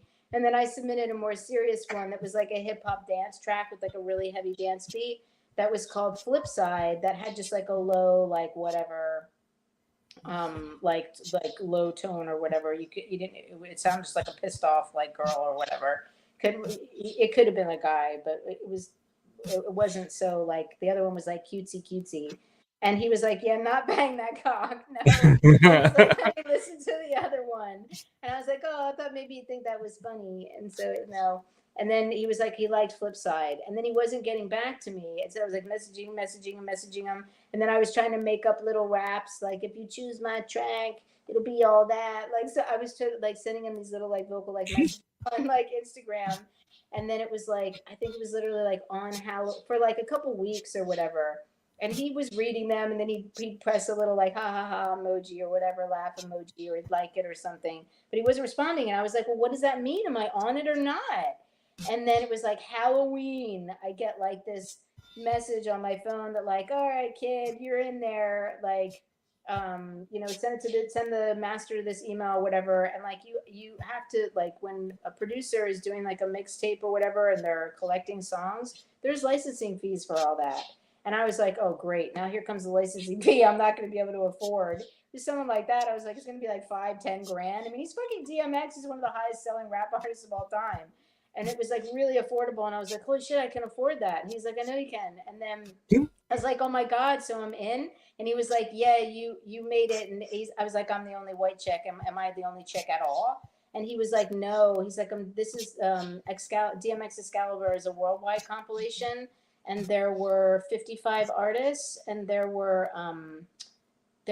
53 men, and there were 5 women, and I was the only white chick, and I was the only white artist, like in general. So I was like, oh my God, that's so awesome! I'm totally standing out. Like, this is so great. And it was on SoundCloud for a while, and then it got taken down for some like space issues or whatever, and it was on top mixtapes for a while. And it got like a lot of streams like very quickly when it was released, like over 30,000 in the first like 15 minutes or something. And he had messaged me, did you see these numbers? And I said, no. And he's like, I want to do a feature on this. And I was like, are you serious? How much is that going to fucking cost? I can't afford $10,000 for you to be a feature. I don't have that kind of money. And he said, no, let's negotiate. And so he gave me like a really good, reasonable rate. And I was like, I cannot even believe that I'm getting DMX on one of my songs. He's like, yeah, because I had an intro on this like dance track on the tape, and he really liked it. And he's like, it's long enough for me to do an intro on it because it's just an instrumental intro, and you have no vocals. And I was like, do it up, man. Just say whatever. I don't care if it's explicit. I mean, I say dick and fuck you and all that shit in the track. So what, go balls out. It's all good. And then, so we did that. And then I released that as a single, just for Flipside featuring Earl Simmons, because I wasn't allowed to use his stage name DMX, but on the artwork it has his stage name DMX. And then he was like, you got a niche for this little pop hip rap shit that's selling, that's on the radio. And I was like, I know, because like real rap artists like hate that pop rap hip hop shit. And he's like, yeah, but you have a real, like, you should write more. And I'm like, are you really encouraging me to write rap? I was like, what? And he was like, well, the pop rap, the cheesy pop rap, you're quite good at that. And so I was working on this other track that I was calling Never Try. And he liked that as well, and sent me another feature of, and he's just like, what up, yeah, hey, baby, this and that. And all like, this is DMX. And like, what up, blah, blah, blah. There's like some talk, like some shit. He's not doing like a real rap or anything on it. He doesn't really do a verse on it. And I was like, are you kidding me? I was like, oh my God, how much? And so I was like, DMX wants to be featured on all my like new pop rap music. Like, I'm not a rap artist. Like, this is crazy. And then he was going to feature me on one of his stories on Instagram, and about like the single and like being on the mixtape and everything, and that he did a feature on the single from the mixtape, and that I was working on other music, and he was going to all put this up on his stories on Instagram where like millions of people are going to see this. And I was having a conversation with him. It was like Good Friday of like Easter weekend of whatever, a couple of years ago in 2021, and or was it 2022 or 2021? And he was like, yeah, I'm gonna on in the morning. It was like 4:00, and at 11 p.m. he had OD'd, and well, he went into a coma for like a week, but he had, like, I spoke to him a few hours before he like died, so it was pretty crazy. Damn, that's wild. Rest in peace. Yes, and it's like, I'm like, oh no, all these people, like, I worked with Sid Haig, and then he died, and I worked with DMX, and then he died. Like I said, I think there's starting to be a pattern here. I was like, what's going on? Everybody I work with, I'm like, this is great, it's gonna change my life, and then they die, and I'm like, what's happening here? Like, Skim Fowley, like, I was the lead singer of his new like band, and then like he died. Like, we made a solo album together, and like, it's like, what's happening? All these people I work with, and then all of a sudden, I think it's gonna catapult me to another level, and they pass away on me. Have you like upset a witch or something? I don't think You've been so. hexed? Did you eat any weird apples when you were a child? Like, No, I didn't. What the hell's going on, Victoria? I think it actually, like, if I did, it's coming from my mother, because I think my mother's an evil witch, and then she's somehow. She was actually an evil witch. Because like she used to say things about like her witchy feeling, like when I was a little girl, and she used to tease my brother like, Rick, I'm not really your mother, I'm a vampire, and she'd be like, yeah, whatever, and he'd cry, and she'd think that was so funny. I was like, oh my God, you're terrorizing him. You think that's funny? Like, saying you're a vampire and watching your baby go into hysterics. And I was like, wait a minute, I think my mom is an evil witch, so maybe she has some kind of hex on me that whenever I get close to something good, she fucks me over or something. Jesus Christ. But the good thing is that you keep having those good things like right there, and like they keep happening. Like, you have way more close calls than I have, that's for sure. Thank you. I know it keeps almost happening. One of my colleagues, who's an entertainment attorney, was like, don't forget about Adrian Brody. And I was like, what happened to Adrian Brody? He won a fucking Academy Award, didn't he? And he was like, yeah. But before that, he was the guy that got cut out of every movie. He was on all these movies, these top of the line starring roles and all these studio films, and he kept getting cut out of the final cut. And nobody knew who the fuck he was publicly, but he's working in the business like crazy. And then, like, all of a sudden, like, he has this Roman Polanski, he makes him this offer, and he's like, well, I'm doing this. This is so controversial. And he won the Academy Award beating out, like, Daniel Day-Lewis. And he was like, yeah, fuck you, everyone. I won an Oscar, and then, like, disappeared. So he was like, don't forget, like, sometimes, like, you keep getting fucked over and things aren't happening, but you could still have your moment. Don't forget about it. Absolutely. Yeah, it's definitely not too late. Not at all. And you still got momentum with it, so like definitely just keep it going, and eventually it's gonna happen. I'm trying. I just love it that people discover me through Batty Boop because I love that character. And then they're like, oh, you're in all these other movies. And then they discover all that craziness. And then they're like, oh, you make music too? And then, because like everybody loves music. And so I'm like, yeah. And so I'm just doing my thing. I mean, I'm doing for a living everything I wanted to do when I was a little kid. So fuck it. Yeah, as long as you still have passion for what you're doing and you're enjoying what you're doing, then it's gonna come to you. You know, the universe will reward you. Thank you. I love it, and I just love the people who love what I'm doing. And anybody who appreciates Batty Boop or any of the stupid music that I do, anybody who loves that, like I couldn't believe it that like, that someone that I admired so much, like liked my work and everything, like whether they were a musician or an actor, like the first day I worked with Charles Fleischer, and like I'm such a major like Roger Rabbit fan. Like the Who Framed Roger Rabbit, that whole movie. Like I have like the anniversary, like the DVDs, the Blu-rays. I mean, like, and when I got to work with him, I was like, no fucking way. And like we hung out and became friends. And he was telling me how he also did the voice of Benny the Cab and two of the Weasels. And I was like, oh my God. And then I was like, but nobody, he's like, nobody cares about that. They only care about Roger Rabbit. He's like, but I do all these other voices. And we like bonded. And the first day we worked together after like the first take of our scene together, he was like, oh my God, you're really good. And I was like, oh my God, thank you for saying that. And he's like, no, I get to work with a good actor because a lot of these B movies, like you work with people who are just don't give a shit and don't care to, really what they're doing. They're just making a paycheck. And I was like, well, I care. He's like, I get it. And he's like, you're actually really good. This is going to be fun. And we became friends. And so it's like, just the fact that I get to meet people like that I've admired for so many years, it's just like, it's such an honor. Yeah, that's incredible. So much stuff. You literally have 133 credits on IMDb. So if you guys want to watch her and more stuff or check her out, there's a lot going on there. Thank you. Yeah, go to Tubi, go to Prime Video, go to Netflix. There's content out there. Go to YouTube. There's content out there. Yeah, but fuck Apple. Don't go to Apple. Go anywhere but Apple. Yeah, fuck Apple. Yeah, fuck you, Apple. Fuck Apple. I have some shit on Apple, but I have a lot of stuff on YouTube where you can stream for free.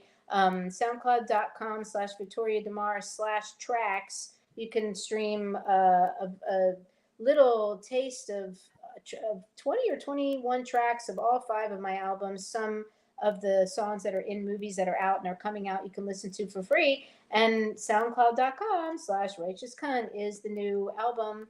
And, you can stream it for free. I'm trying to put stuff out there on services where people can enjoy the music, at least for free, because I love it that people can find the movies and watch them for free. So you can get a taste of me musically on SoundCloud and YouTube. When are you going to come to Spotify? Because I'm one of those there's Spotify guys. There's stuff on Spotify. There's content on Spotify. Spotify is really fussy with like I'll get on these playlists from God knows where or who's putting me on there. I mean, there's the EP Welcome to VDMville. That's the shot of my crotch with my panties. That's on Spotify. There's a whole bunch of singles on Spotify from my new album, from older albums, and it's just really weird how you have to get on playlists, because I'll get on a playlist and all of a sudden I'll have like over almost 4,200 listeners, and then like I'm not on a playlist and there's like 11, so it's like I don't really get the rhythms or the algorithms or whatever they're called for Spotify or whatever, but I do get on playlists, so I know people are listening to some stuff. But if you do like Spotify, I am on Spotify. I'm on Amazon Music. If you're an Amazon Nazi and you have to listen to everything Prime Video and Amazon Music, if you're a Prime Video member, you can listen to all my music on Amazon for free. And I'm out there on YouTube and what's the other one? YouTube Music, Spotify, Apple Music, Amazon Music, SoundCloud. I'm on all those. Tidal, some people are using Tidal. I was just going to say Tidal. I'm on Tidal as well. So, I'm out there. You can find me. VictoriaDeMare.com. That's it. VictoriaDeMare.com. I have a whole music page where you can stream my whole SoundCloud, a collection for free right off my website. There you go. How do you not have an OnlyFans? I did have an OnlyFans, and it started out really slow with people subscribing like $5 and $10 a month, which was fun, but they really just wanted to see me like bang myself with dildos, and I just wasn't going to do that. So it just didn't really take off because all the provocative like pictures and content that I have on my website, on my photo gallery, and on Instagram and whatnot are anything and everything I was putting on OnlyFans. So they really just wanted to see like, you know, like me like self-pleasing myself in videos. And I just, if I was going to be a porn star, I'd be bigger than Jenna Jameson. Like I would have gone all the fucking way. I would have been like the ass queen and like the bukkake queen. I would have done all that shit. But I'm just not an adult actress. I'm just not a porn star. So OnlyFans is really only successful for women who want to do adult content. For sure, that makes sense. Yeah. Yeah, the provocative keeps it enticing, and they just want you to go from provocative to Yeah, because porn. then like Yeah. if you see It me, definitely like, changes the mentality. it does, and then then you can't like jack off to me like pretending I'm doing that in front of you or with you. Then like if you're seeing me like fucking some guy or fucking some dildo, then well you're seeing it rather than the fantasy of like seeing all the of like wanting that. You know what I mean? It's so much more provocative and enticing rather than just like here's my hoo-ha with a big dick in it. You know, like Right. Yeah, if all I was the gonna do that, I would all the have done that. anticipation goes away. Yeah. Yeah, and like I tell you, if I was going to do that, I would have been doing gangbangs. I mean, I would have gone. She's like, I would be getting ravaged. I would be abusing this puss. There's still time. I would have been like Mistress Doom or some shit. You would have seen me with the most hardcore gangbangs like ever. If I was going to do porn, I would have gone all the way. She would have given Belladonna a run for her money. That's right, bitch. Oh, yeah. Get out of my way. I would have done the sickest shit imaginable. I would have gone hardcore. And then write songs about it. And then write songs about it. There's still time. Gang bang. Spit pack. Yeah. I fucking love it. Exactly. Yes. Exactly. That's why I love you guys so much. You feel me. Well, if he had an OnlyFans, we might, but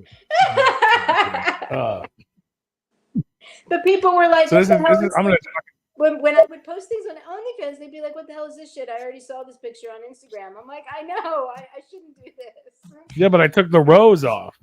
Yeah. Yeah, but see, then That's your album cover. You're like, yo, I took the rose off. Now you can see the nipple. I moved my face. Now you can see the butthole. Yeah, I'm not in it no more. It's just a man's butthole. Yeah, now it's just the butthole. The green dick is back in my mouth.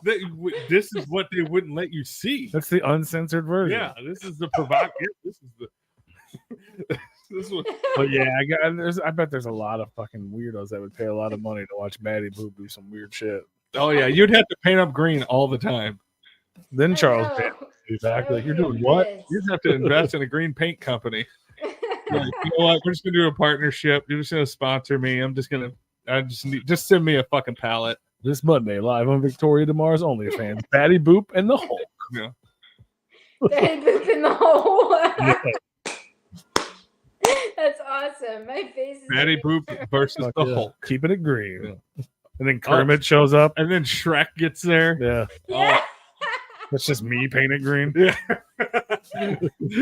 Donkey. Yeah. It smells like donkey in here.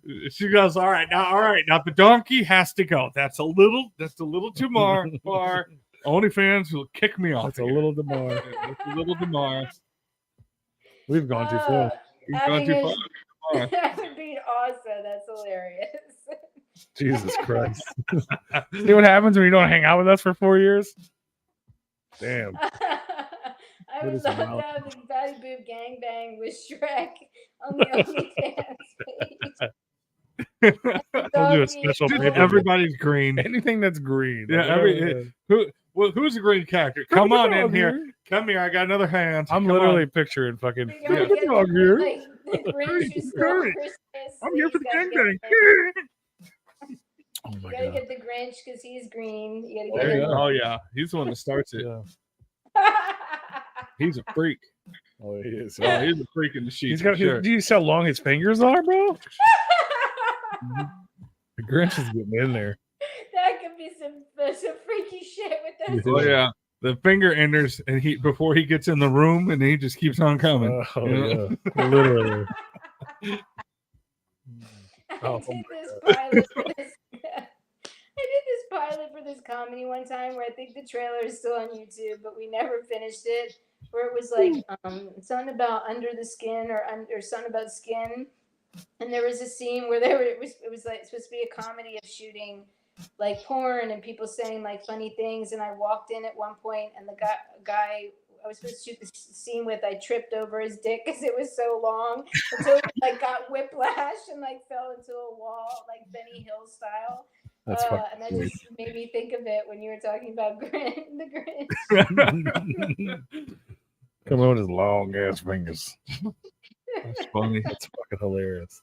But you know, the people who painted me down at Batty Boop was like literally a team of like 4 people, and it took like 5.5 hours, so I could never do that myself. Right. Well, no, it'd be like bootleg as fuck, obviously. But you just fill the tub up with green paint and sit in it, and then whatever sticks. Yeah, there you go. Nobody would care. Pay-per-view coming soon. You can just get one of them body morph suits, and it's just all green. Yeah, you could do. There you go. And then you can green screen in the paint. Just a couple rip holes. There you go. Yeah, like Charles. You got a backup plan. She that is a good backup plan because the chick Robin Sidney, Charles Band's wife, her faux Batty outfit was a unitard that they painted, but she wasn't going to go nude, so she put on a leotard or a unitard. So I'd have to use one of those.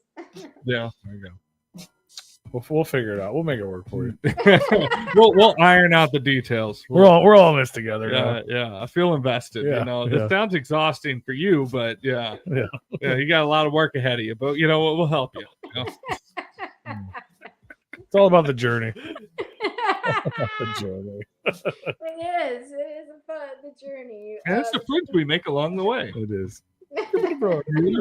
Kermit the Frog here. Yeah. Oh, we have to get Kermit in there. Yeah, Kermit has to. Yeah, Kermit's a big. Although he's the one getting fisted, so that's his whole life. Yeah, well, this one, but you never see him getting fisted. That's why it's going on the OnlyFans. Oh, you're right. Yeah, OnlyFans. This is what everybody wants to see. Kermit never goes bottomless. Yeah, you never get to see it. This is aggressive. There was a girl who got murdered from being on OnlyFans, though. Those fans get a little too crazy, I think. I would assume so, yeah. Because some of them, they like to portray like, oh, I'll be friends with you if you just pay me money. And then like when they don't respond, people get real fucking mad. Yeah. Oh yeah. People get pissed off. Yeah. It's not.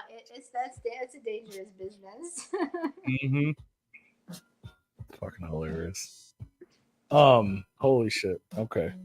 I'm gonna fucking just ruin all of this, and I'm gonna just switch it all up. We may have talked about this 5 years ago when we first met, but maybe we didn't. I don't know. But just to get some sort of, I don't know, good storytelling out of this.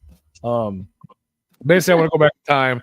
How does a young lady from Delaware end up in LA in an episode of As the World Turns? And is that kind of how it all got started for you?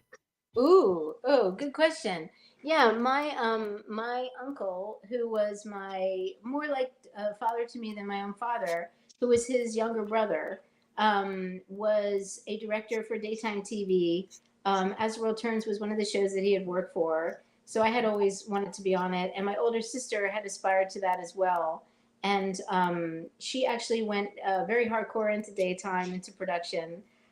She's won 2 daytime Emmys for directing a daytime series, which is great. So I had the opportunity through auditioning when I first graduated and whatnot to audition for As the World Turns a couple times. And I got in with a bit part as playing a female student, which was really great. And I had this whole featured crossing scene in a cafeteria scene. And I felt like I had made it. I was like, yes! The shot made it into the final cut. I was actually able to watch it on CBS, and it kind of just was like a childhood dream that was kind of manifesting to be on TV and see myself on a TV series where I used to watch every day in the summertime to see my uncle's name in the credits. And so to see myself on, so that is kind of how it started. That's awesome though. So he was already like out there in the industry. So then you just kind of you took that and just learned like. By the time I really started to audition and work, he had unfortunately passed away. But my sister was still working in the business, so that was Passed away cool. since you worked with him. No. No, thank God. So terrible, but true. Poor But thing. he didn't know. But so yeah, I had an opportunity to audition for a horror film in LA, and I was like yes, because I was obsessed with horror films. And it was called Held for Ransom, and it starred Dennis Hopper, who I was a fan of course, and came out and auditioned for it and didn't get hired, and was like, oh shit, and then just kind of did the whole scene from literally the sidewalk up. I was homeless for a couple months, and going and submitting my photos through Backstage West was actually a paper where you could audition for and submit to films. And I had actually found a Roger Corman film I had auditioned for from that paper, which was really amazing. And I'm running to payphones with my beeper when I got an audition, which was so hardcore. And so that's kind of how it started. And then I got hired on a dinner theater production. And I thought this was the greatest thing in the entire universe because the rehearsals paid and they provided you compensation with a meal, which was great because I was starving. And then all the production nights were live dinner theater performance where we were also included a meal and gas money and pay for the show. So I thought, oh my God, I'm a working actor. 6 months into moving to LA, so it was exciting. But awesome. the film career really took off. I did a Roger Corman film called Slaughter Studios, followed by another Roger Corman film called Dino Croc. And I had auditioned for a filmmaker named John Huckard, who I had seen his film Hard because it was on this show on the E! channel back in the late 90s called The Coming Attractions. It was all just like the trailers and the coming attractions of big movies, little movies, B movies, indie movies, like big, Marvel movies, everything. So that was my favorite show, and I watched this show I was like real indie then. I was like really into indie and like B movies, like that was my thing. And I remembered seeing this film. It was like about the serial killer and everything, and it was like so cool and it was so beautifully shot. It was like this awesome, and I was like adding that to my list of a movie I wanted to see. And I got out to LA and I went to this audition, and the guy was wearing a hat with that logo from that film Hard on it, and I was like, oh my God, is that the film? Is that your film? I was like, oh my God, because then I was like, wait, and he was like, oh yeah, did you see that? And I was like, hell yeah, I saw it. I saw it on the E! channel.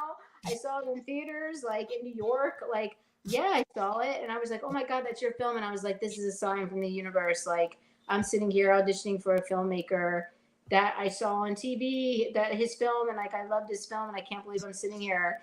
And then he hired me on a couple films and referred me to a couple Roger Corman films that he had written. So I got and I was like, Roger Corman, you mean like we work with Jack Nicholson and like James Cameron? I'm like, what? And so like when I got those movies, I was like, oh, I made it. I was like, I fucking made it, man. I was like, that's awesome. You did. I mean, as long as you felt that way, then you did. It's all about how you. I was just so happy to work. Yeah, no, that's incredible. A lot of people don't even get that. So I mean, that's pretty incredible. And I wanted to mention one more thing. So we were talking about it earlier before you came on, but the biggest movie in the world just came out, which is Deadpool and Wolverine. You were actually featured in the first Deadpool movie as a stripper. I was.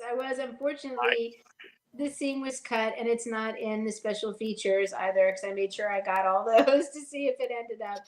I had a beginning scene in the strip club scene where I came out on the runway and did a whole bit, and with Stan Lee as the bartender in that scene, and it didn't make the final cut, but it was awesome. Yeah, that's still an amazing credit. Like that's crazy. Pretty fucking cool. I unfortunately didn't get screen credit in the end of the actual picture and the end credits and the actual screen credit, but but it's an uncredited role that was added onto IMDb. But and like you can see me in the club, like when I'm like in the like my one friend's like, I saw you in it, you're in it, you're by the bar, and I was like, yeah, but you can't. I'm not dancing, I'm not featured on stage. You can't see my face, so I'm in it, but I'm not in it.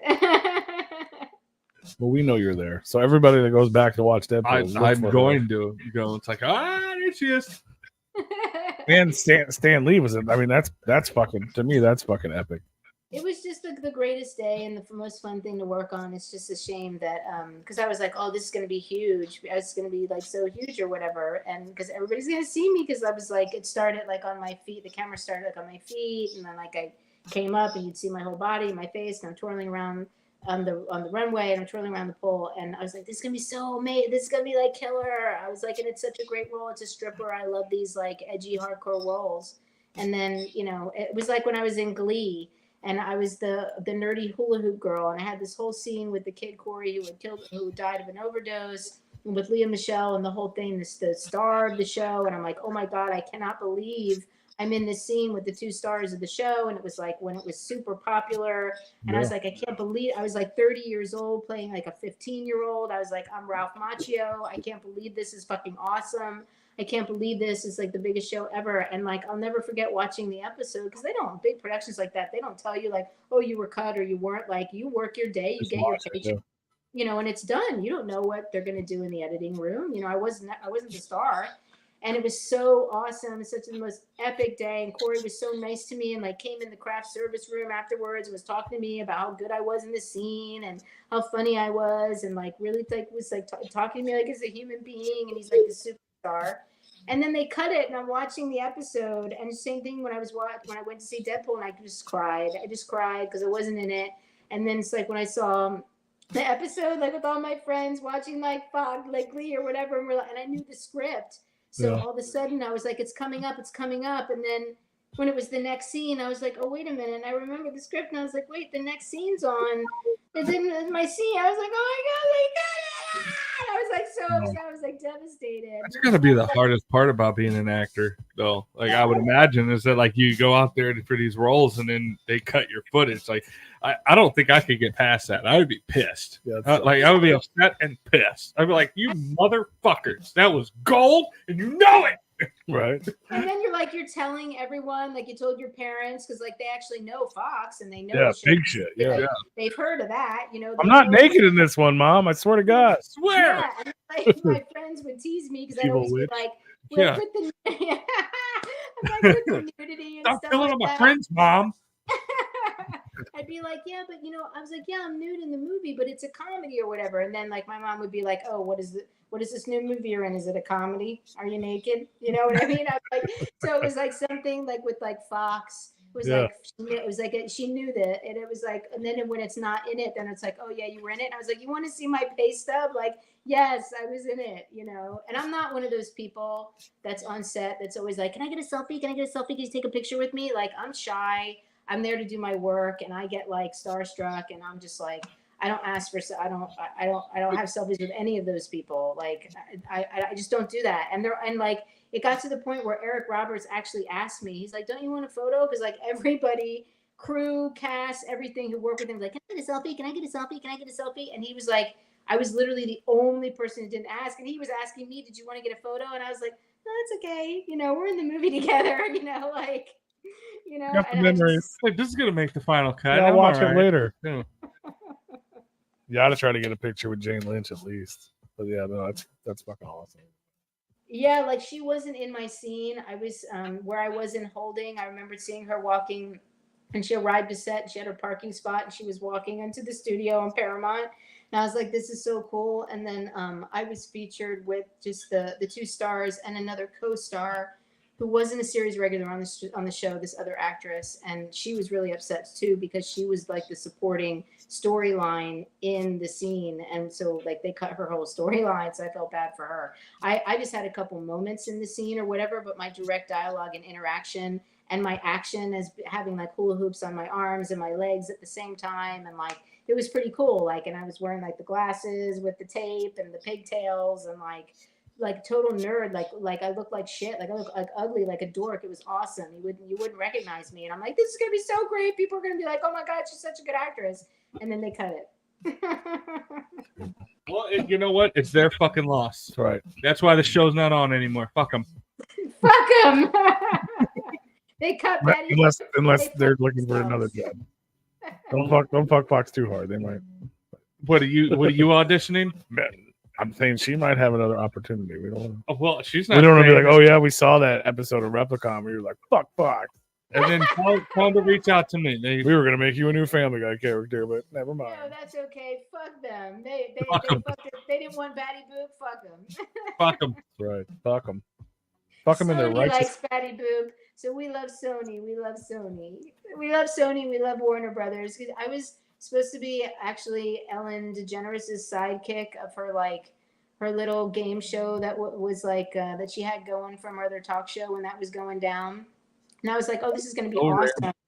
I was like, I'm going to be on this little variety show with the Ellen DeGeneres, like everybody in the world knows who she is or whatever.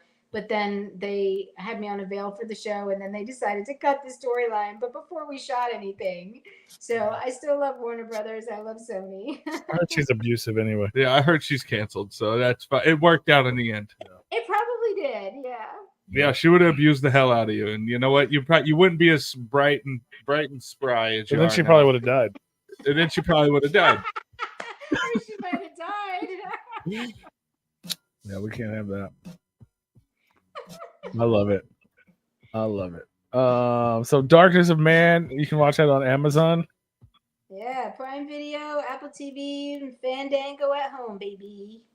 Just watch the part where her music's in it over and over and over again. So the fucking analytics show the most replayed. That's the best part of the movie. And they're like, what's different about this part of the movie?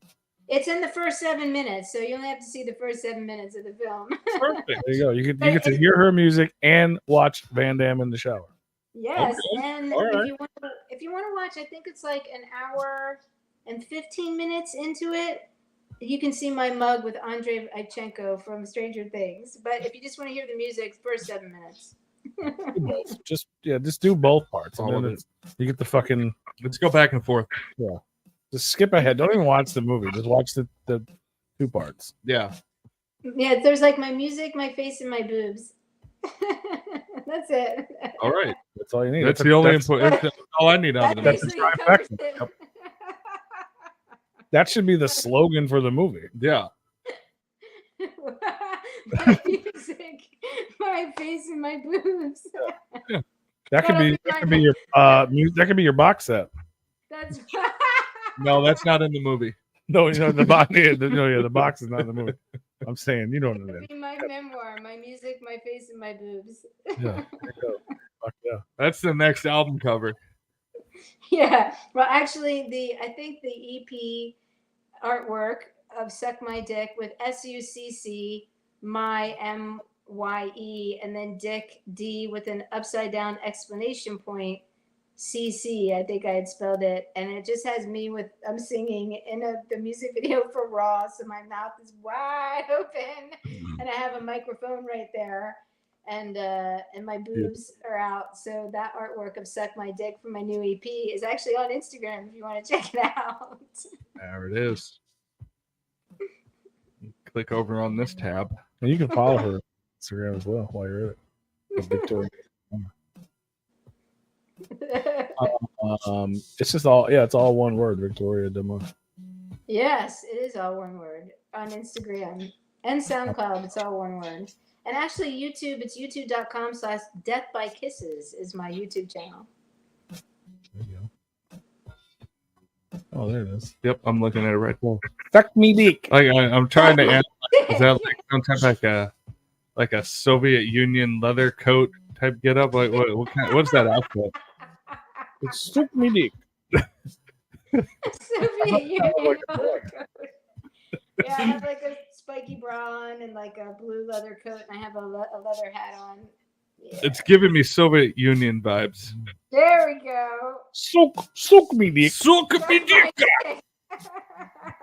Suck me dick. That's actually a vintage leather jacket that I bought in a vintage store in LA, and it has buttons of Marilyn Monroe from The 7-Year Itch and Gentlemen Prefer Blondes were the buttons are supposed to be to hook the jacket. I took them off and I put those vintage buttons. It's beautiful. There's always, I love how everything's so much more deeper than it. You're just like, oh, look, there's a chick that's naked. Oh no! Like, Now no, there's a whole fucking storyline. now with this It's one, a play on words. She's actually like raping the government and like burning down the system, just with tits. yeah, I love that. like you gotta utilize what you got. You know, I appreciate it. It's great. It's great. Smart. Congratulations. I just want to give the people what they want. You know what I'm saying? You know what? You're doing a fantastic job. Nothing wrong with it.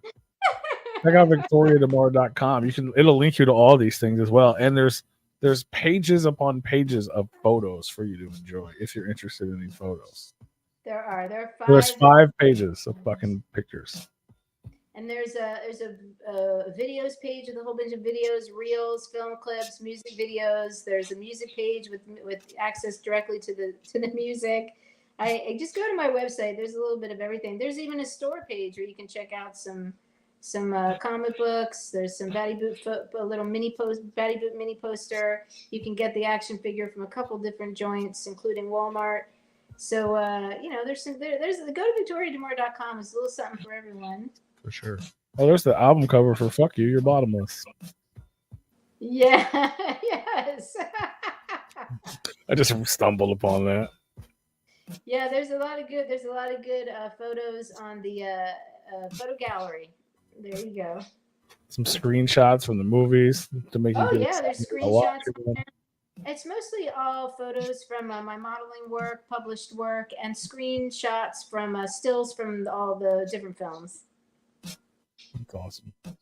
Yeah, definitely check it out. Give her a follow. Keep in contact. Figure out what's going on. Check out the movies, the music. I think some Polaroids from the behind the scenes from this Hustler magazine shoot that I did on the photo gallery too. I don't think it also has Daniel Harris and Erin Marie Hogan on it. I think there might be a Polaroid of Pandy's suicide, Erin Marie, and myself.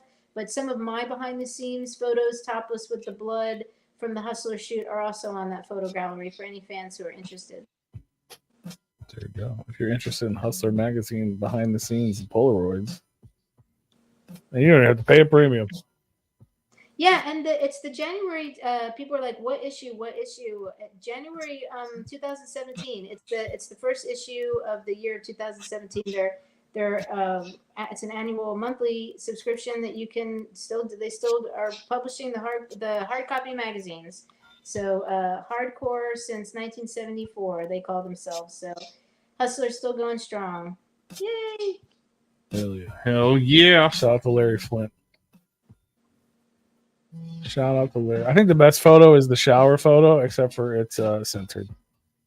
Oh yeah, I don't think there's any full nudity on the photo gallery. I think most of the photos are censored. As they should be. You have to pay well, you gotta keep it provocative. Yeah, you have to pay extra. Keep it provocative. You gotta piss people off, but you don't want to cross any lines. So yeah, go stream Darkness of Man. Check out the Patreon album. Do a Patreon, and then like you can have people that you can interact with fans and stuff like that, and like you don't have to show your butthole. It's true. She's on Cameo. You can check her out on Cameo. Yeah, thank you. I was doing Patreon for a while, and it just seemed like there were people that were more interested in Cameo actually, because you can do direct chat on a text chat on Cameo. You can get direct videos. And I don't just do a video for like a minute or so when I send fans. I'll do like a 2 or 3 minute video.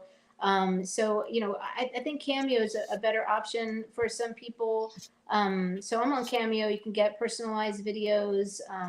You can get business videos if you want to, do some, pay for some content to add to your content, or direct chat with me or whatever. I think that's a more fun place because I can do more. I like Patreon, like you put it up for Patreon and then all your Patreon fans see it. But with Cameo, I can do personalized videos. I've done different holiday videos and red bras and fun outfits and certain Batty Boop videos and like green little outfits because I'm not all painted or whatever. So if anybody wants a personalized video, it's really best to go to cameo.com/Victoria DeMare. So that's how you get the butthole. That's right. Go to Cameo.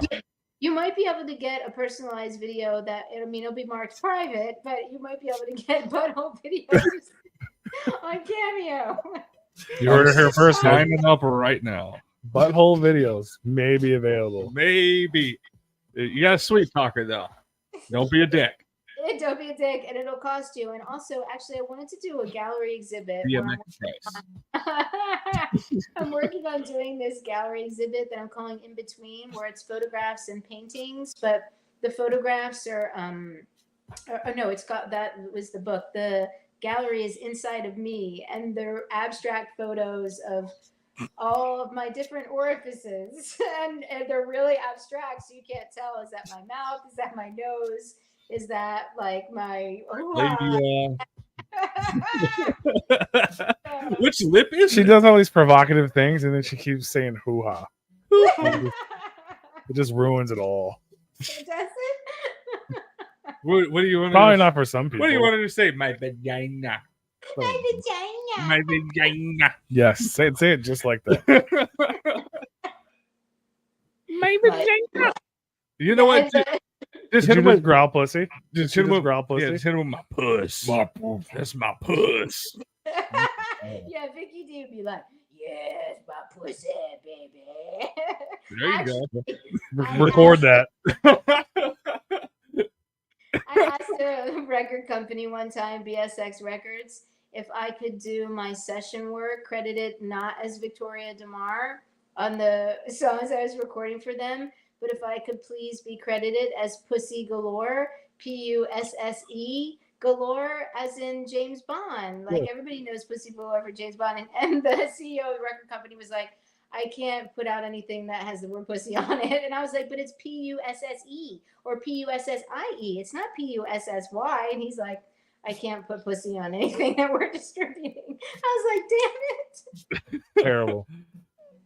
Damn the man. Not again. They're always trying to censor me, damn it. Right, it's terrible. Inside of Me, the art gallery. For That how sounds much cool, though. sex sells, that you're being censored too goddamn much. You know, it makes no fucking sense. This country makes no goddamn sense. I agree. It doesn't. It doesn't. I love the Megan Thee Stallion video of her song where it starts out with the guy in like conservative, like Republican, like senator or some shit in this high-powered position, and he has all this shit on his desk or whatever, and then he opens his laptop and he's calling her like a dirty whore, slut, bitch or whatever, but he's jacking off to her fucking video. Bro. That is probably a true story too. Oh, it won't That's have. America. Yeah, that's mainstream music. Yeah.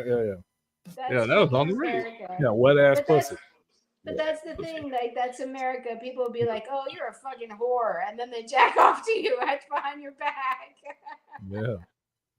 Congratulations. Well, that's just like the conservatives that, you know, they'll be like, oh, we got to ban all this gay shit, you know, blah, blah, blah. But then they come out, it's like, oh, shit, you were caught in the gay brothel. Wow, you're hella gay. Yeah, with children. Holy shit. What is wrong with you, dude? The They fuck? got- Why can't we just have fun over here? You're over there doing real bad shit. Exactly. It makes no sense. Fuck them all, Victoria. Burn it down. Burn it down. Burn it down. Burn it down. I'll give you the Bic lighter. It'll be great. It'll be a fun time. Burn it down, and we're having a fucking Shrek game. Hit up day Elon. afterwards. Get one of them fucking flamethrowers. I And then heard catch Paul- one of the Teslas on fire. They don't get. You can't put those out. I heard the actor Paul Giamatti tell his agent when he wanted to be in Planet of the Apes, and they were trying to like book him for like one of the like humans or whatever, and he was like, "Are you fucking kidding me?" He was like, "I want to play one of the apes." He's like, "If you put me up for one of the humans, I will burn this agency to the ground." He's like, "I don't ever want to play." I was like, "Nobody wants to be in Planet of the Apes. Wants to play a human. You want to play Right. an ape." And so Yeah. it's like sometimes I feel like I just want to burn and he was like, I'm gonna burn this agency down. Sometimes I feel like I just want to burn this business down. And just do something so crazy that half the people are like vomiting from it and half the people are just cheering for it. Yeah. Fuck yeah. Get it done. You're the woman for the job. Thanks so. You're the woman for the job. Get it done. I love it. You be the spokeswoman. That's right. You are the face of this project. You are the face of the uprising. Yes. Yeah. So everyone else needs to get out there and follow her and support her and stream her music and watch the movie she's appears in and watch the movies her songs Blow her appear in. up, everybody. Come on. If she does this art gallery, you need to be there. If you do that, I might have to fly to I might have to come to California. I was Come going look to do it inside in of you. I was actually going to do it in New York because California sucks. LA There you go. sucks. Even California better. does suck. Even better. So I'd rather do it in New York, and then I'd like to have one live, and then like a live showing for a couple weeks if people give them time to come out and make it out if they can't come to the opening evening, and then just to put up online so people can see it all over the place.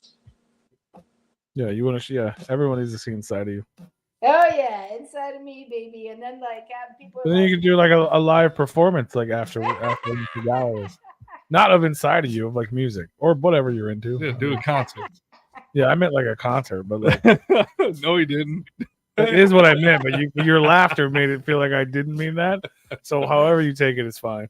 I was thinking like performance art at the show, saying You can do that as well. This is how I took the picture.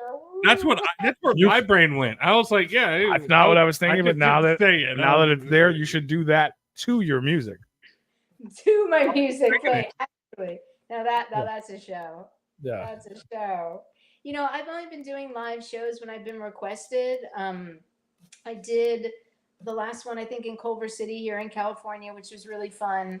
But I was going to do one for Harley Davidson in California where I was going to host it and also open the show.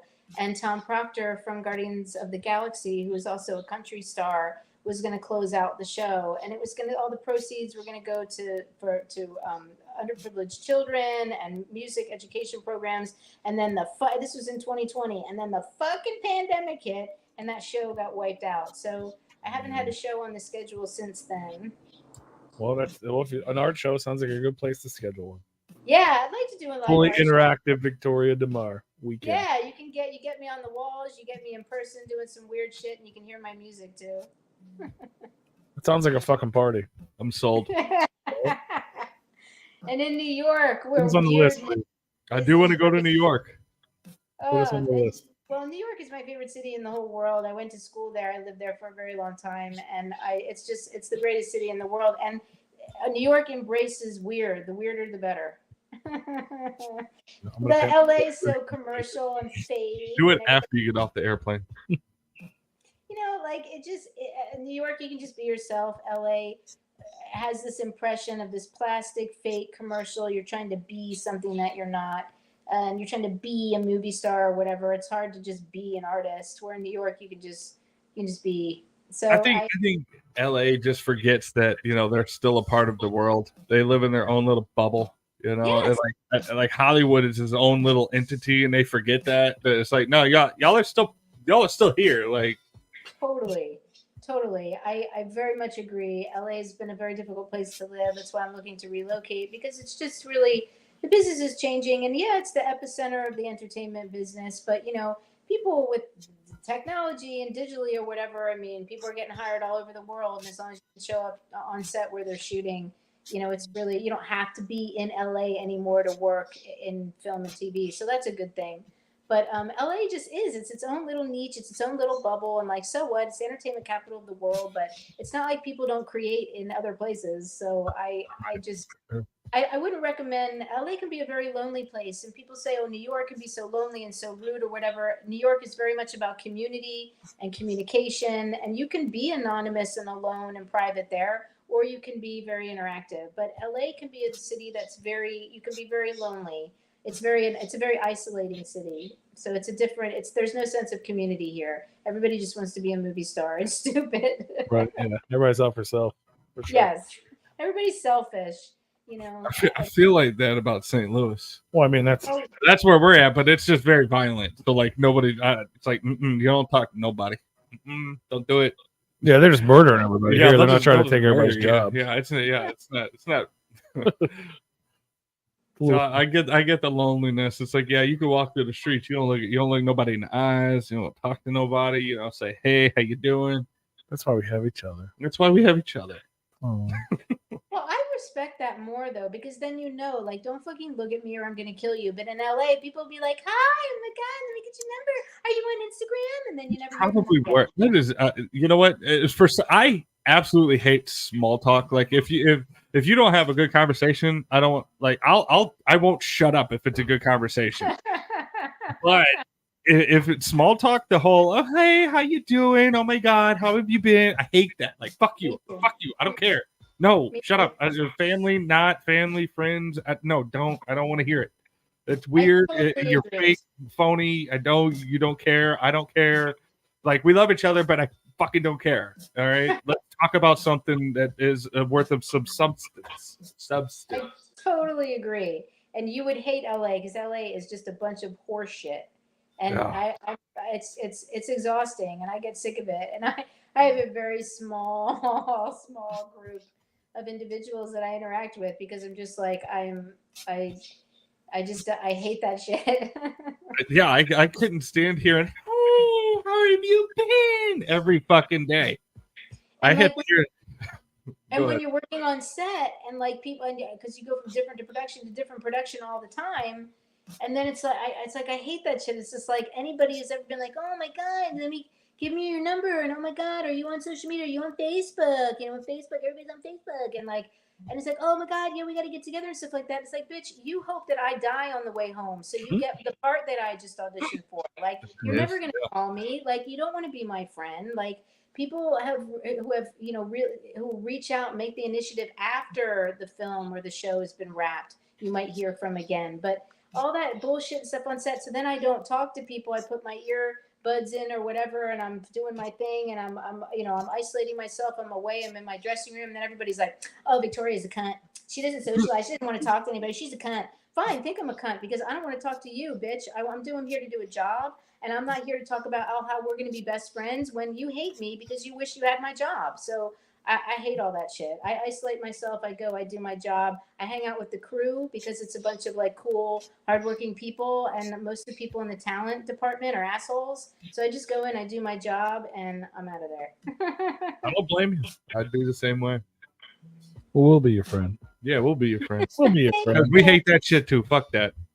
Thank you. And like at rap parties, I'm always hanging out with the crew, and it's nice to see them again or whatever. Like it's all like the talent. Most of the people and the actors only show up like if there's certain press there, and like who am I going to get publicity, and like like who's going to be there at the rap party. It's just like fuck all that. I want to go and have a beer. It's almost like the two different like genres of work. Like the talent is the white collar crew, and the everybody doing all like the set production and all that. That's like the blue collar crew. Yeah. Like I'm always been blue collar, like through and through. I hate that division. Like I just want to go to the rap party and have a beer and like hang out with all the hardworking people that like made this production happen. So I totally agree. It's it tends to be very separate, and I've been that way since the very beginning, the very, very beginning. I think because my uncle, who I admired so much, was a very, high-powered position on the crew side, and was working with all these really awesome artists and hardworking people in the crew, and it was just like they were the crust of the production. So I just gravitate towards them. They have better senses of humor for sure. Yeah, and I speak with no experience at all. This is just me analyzing the what you're speaking on. Yeah, they're just there to do a job, and they're just having fun, and they're working hard and doing a job, and they don't care about who's seeing them and who's taking selfies and networking and posting on their Instagram stories that they're shooting this movie with this person. They don't care about any of that. They're just there to do a job. And when I go and work, I just am there to do a job. Fuck yeah. Fuck yeah. Fuck them all. Fuck yeah. Fuck them. Burn it down. Burn it. We love you. We're best friends forever. Thank you. I love you guys too. Go follow her. Check out all the new shit. Go watch the movie. Is there anything like super upcoming that you want people to check out or anything? Or check out the movies that are out and get a good taste of me because there's some really good things that are coming out. This movie Fallen should be really cool. Where I'm playing a co-core. The killer poop movie should be My hilarious. favorite kind of horror. That's going to be good. A new movie, Blood Magic, which I don't think is on IMDb yet. They're just finishing it, and I've submitted it to the Scream Fest Film Festival, which should be great. My music is in it. I created a track specifically for this film, which is really wonderful.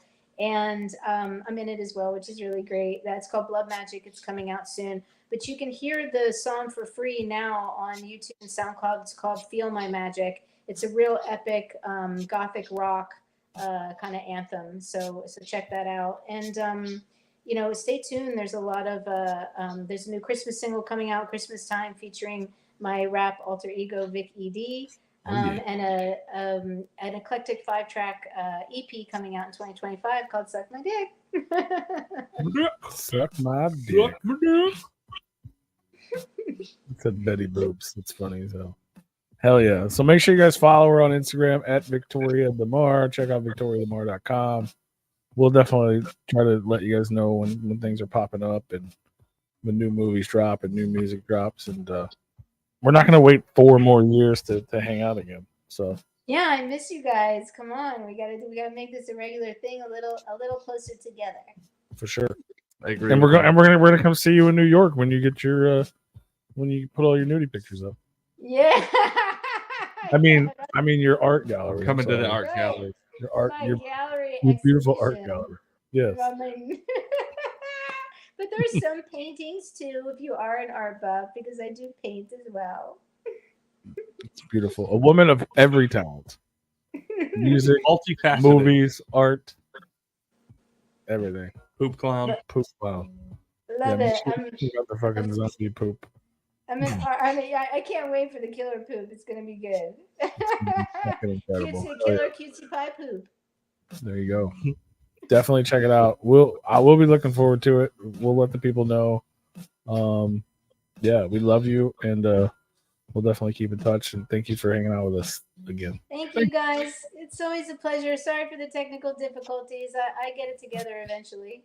It's all right. It's all good. It made it more fun. It's our specialty is technical difficulty. It was the best way to start an interview by watching you squirm around anyway. Awesome. I loved you guys. I loved you, doll. Oh, hell yeah, we love you. Thank you so much. It was a pleasure, and we'll talk real soon. Thank you so much, Replicon Radio. Rules. Woo-hoo. Hell yeah! All right, see you later. Bye. Bye. Oh hi. Hell yeah! Wonderful interview with the Miss Lovely Victoria DeMare. Yeah, it was beautiful. That was fun. It was. I didn't know we were gonna get that crazy.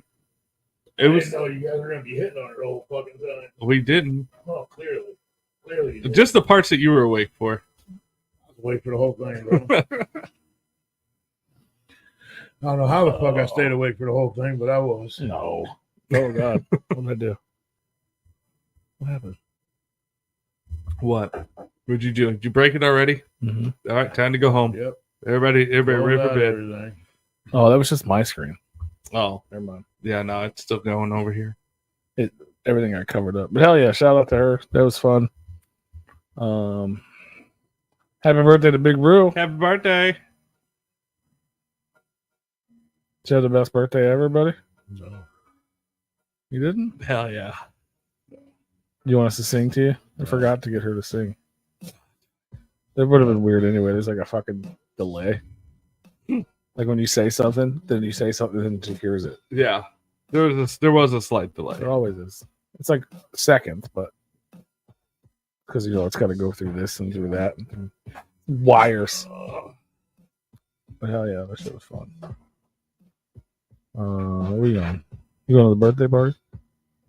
Yeah. Happy birthday, Big Roo. We just end the show. That'd be the best part. Happy birthday, Big Roo. Happy birthday, little Big Joey Roo.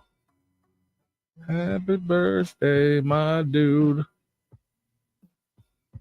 See, you're welcome. I don't sing for anybody.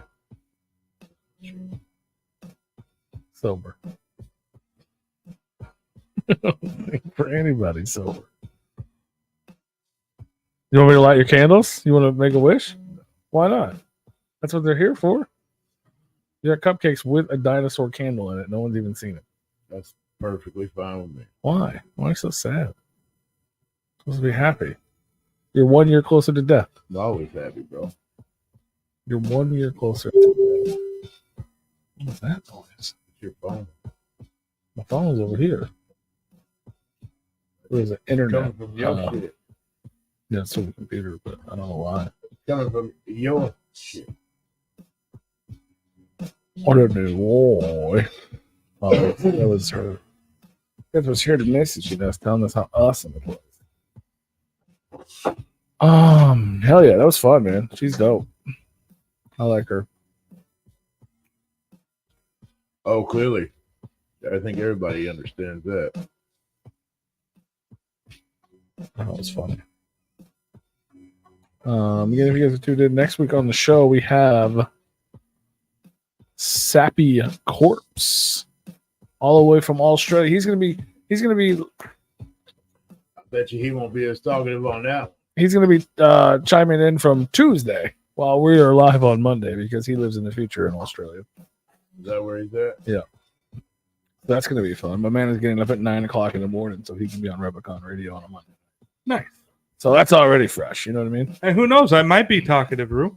No, I doubt it. It'll still be more talkative than you have been It's not on any of the interviews. That body man had a crush. Well, yeah, because you talk over the people that are trying to talk, and I'm trying to listen to them. Prove it. They're saying. Prove it. All right. What time are you gonna have this up? I mean, it's on YouTube right away. Everything else takes a couple hours. Okay. Doing it right now. Start pulling timestamps. Oh, it's easy. Like every fucking 30 seconds, bro. Yeah. But it was fun. We had fun. It's Big Rue's birthday party. What else is going on? What else we got to talk about? You had what do you have birthday wishes? No. Did you get anything fun for your birthday? Did you get any big presents? Yeah, everything I always wanted. What's that? No. Finally, everybody learned. Everybody learned. You're gonna learn today. Yeah. What'd they learn? I don't want nothing. Oh. You didn't get I don't anything? need nothing. Your family and your girlfriends and your dogs, none of them got anything for your birthday? He's being a real sourpuss. For real? I mean, I know you got cupcakes and Culvers. So I need it right there. But you haven't. You still haven't lit your dinosaur candle and blown it out. There's no point wasting a candle on it. It's for your birthday. You only get one a year. It's just a waste of candle, bro. But what do you need? What else is the candle going to do for you? I mean, I guess it could light the house when the electricity goes out. Right.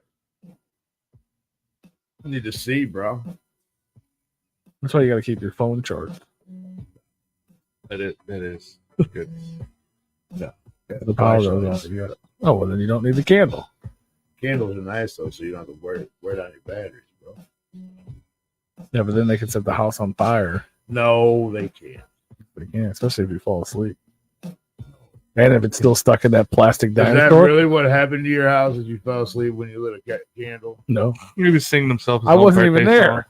Happy birthday to me. But to be fair, I can't believe that when I was a smoker, I can't believe that never happened. There were many. I had many holes in my sheets. They're fire safe cigarettes now, bro. Yeah, but they weren't back then. They burn. Yeah. I remember when that switch happened. I was still a smoker, and I get so mad my cigarette would go out. I'm like, well, I didn't puff you for 30 seconds, you motherfucker. Why? Fuck, I gotta light you again for smoking's bad, guys. Shout out to Deadpool and Wolverine. That's true. I'm not doing anything. Man, you know what? I drink 3 times this week. Yeah? Yeah. It's crazy, isn't it? Yeah. You must be tired. It means I had a good week. Yeah. It is true. I went on a date on Wednesday. I heard that it went well. It did. It went very well. Yeah. But I drank a bunch. Yeah. And then on Saturday, a close friend of ours, you guys all know, he helped us fund Replicon Radio one point in time. Okay. Is going through a divorce. Oh, and that is unfortunate. He I'm not. He called and like wanted to get out of the house, and he never leaves his house. So me, him, and a couple other buddies ended up going out. Nothing crazy. We were gonna go see Deadpool Wolverine, and it was sold out everywhere because it was Saturday night. Yeah. So we just ended up going to the bar and playing darts and drinking. And then Sunday, I went and saw Deadpool and Wolverine on the second date, and then when the movie was over, we went to stop and have a drink, which led to lots of drinks. Which led into a lot, more fun time. That was last night. That sounds like a lot of We fun. went to this fucking spot, and she liked Rumple Mints. Yeah. She got us shots of Rumple Mints, which were not shots of Rumple Mints. They were full glasses of Rumple Mints. Oh, shit. Dude, I was like, I can't. It's like neither one of us were like, okay. And like, you know what I mean? Like, the fucking glass is still fucking 3/4 full, bro. I get it. It was. I mean, we weren't complaining, but it was like, Jesus Christ, like, yeah, it was fucking dope. It was a good time. Fucking crazy.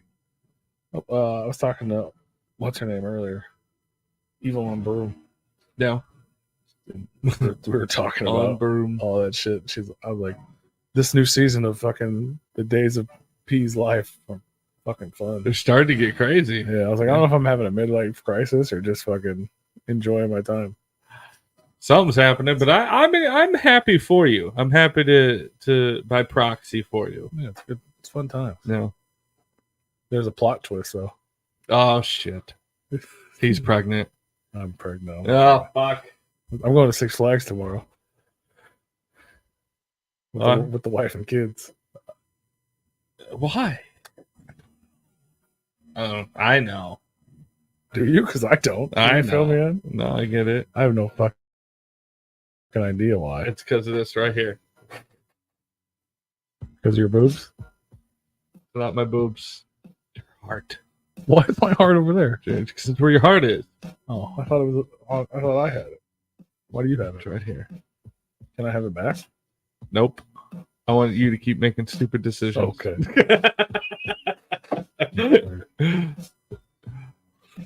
That's fair. Fair enough. I don't have a wife and kid. That's a joke. But if you pay attention, Somebody out there has kids. somebody out there has kids. Mm-hmm. Shout out to them kids. Shout out to all the kids that tune in. Fuck y'all. But thanks for listening. Yeah. What else? I don't know. Casual Juggalos is coming up. Tom Woods The Float. Get your tickets to that. TomWoodsFloat.com. You can check out RepliconRadio.com. Click on the buttons. Buy merch. Send us money. Stream stuff. My Check out birthday's old on interviews. Thursday. Dead Body Man's birthday's on Thursday. Mm-hmm. He's going to be 40. I'm going to be old. I'm not going to be 40. He's going to be 41. Nope. He'll be 39 years old. Nope. It's still I'm surprised you didn't say I was going to be like 28 or some stupid shit. I honestly just made up for it. I figured you'd have to be getting there. I'm getting close, man. I'm going to be 36. That's not close. You're further away than I thought. Yeah. When did you get so young? I know you've always been out of touch, but I thought you were a little older now. No, man. Yeah. 88. You got any emails for fantasy football yet? Uh-huh. Well, happy birthday, man? Jason. Also, hi, Dana. It was nice to see you guys. Happy again. birthday, Jason. Yeah. And Dana. Jason and Dana. Jason and Dana, those are names Oh, I didn't think continue? No, we'd we be saying again. never We missed you guys. did that.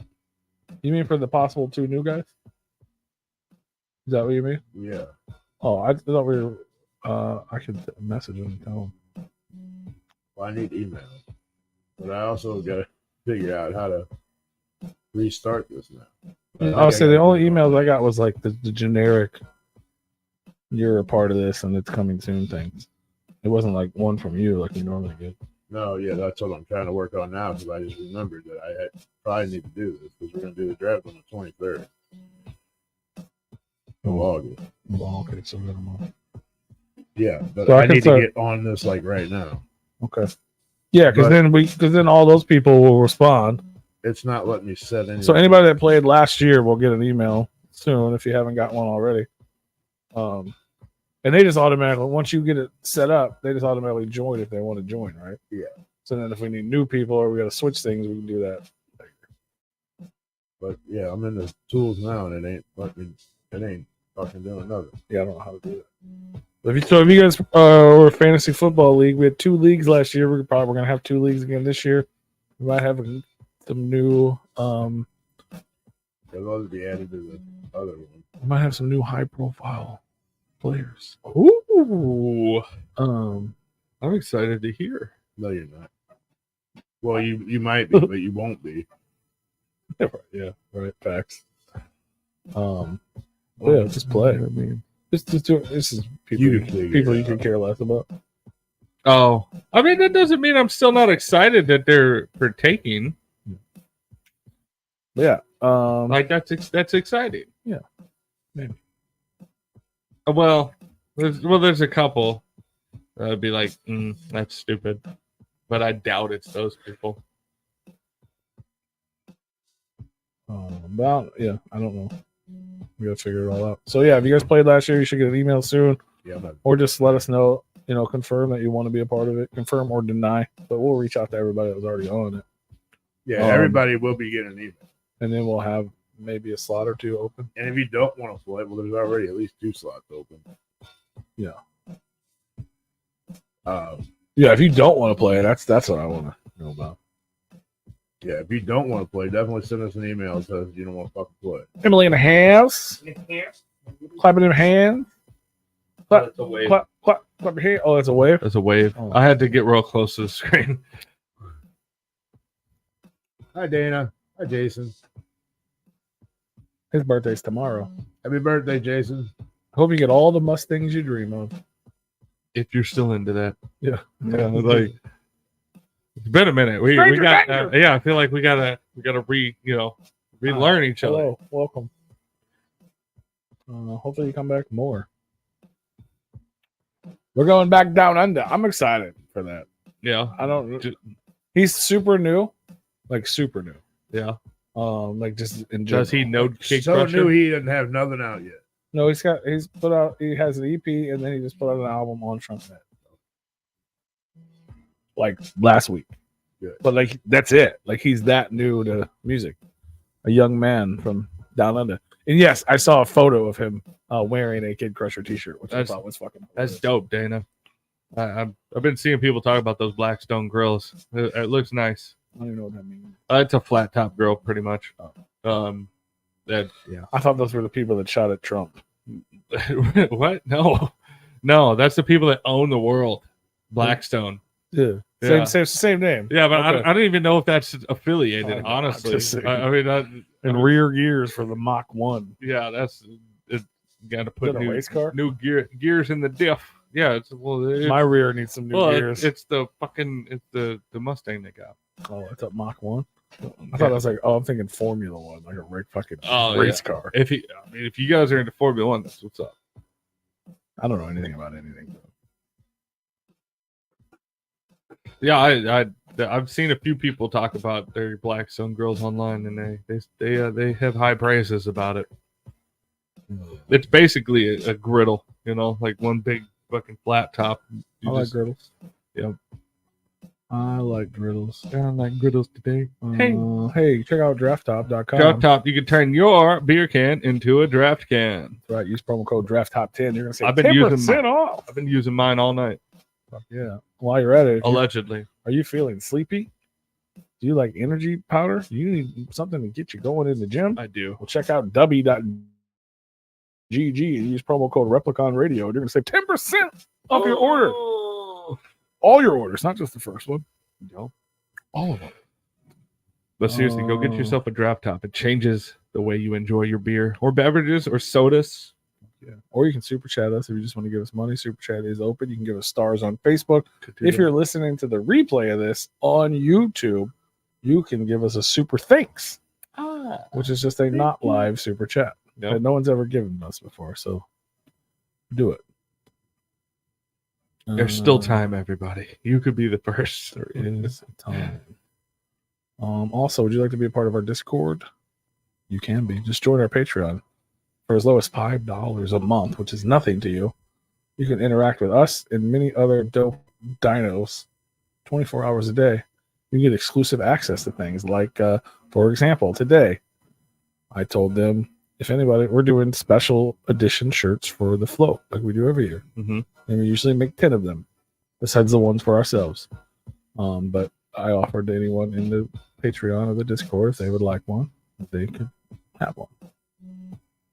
So you could be a part of that. Even if you didn't come to the event, you could get an exclusive shirt. Or you could just join the t-shirt tier and you would have got one anyway. I need to get back on our Patreon. We need to ramp that up. We need to make it worthwhile. Feel bad. Sure. Yeah, we can post videos and shit on there now. Also, happy birthday, Big Roo! Happy birthday! He is 47 years old today. Happy birthday. That's not true. One of those numbers is true. At least. He is 7 years old today. 7 is about right. You're 7 years old and we love you. I think Replicon Radio is 7 years old today because 7 years ago I got you guys a cake that said Happy Birthday Replicon Radio or whatever it was. You remember that? Yeah, we remember that. I thought about getting a cookie cake too, but then I would eat it and that's bad for me.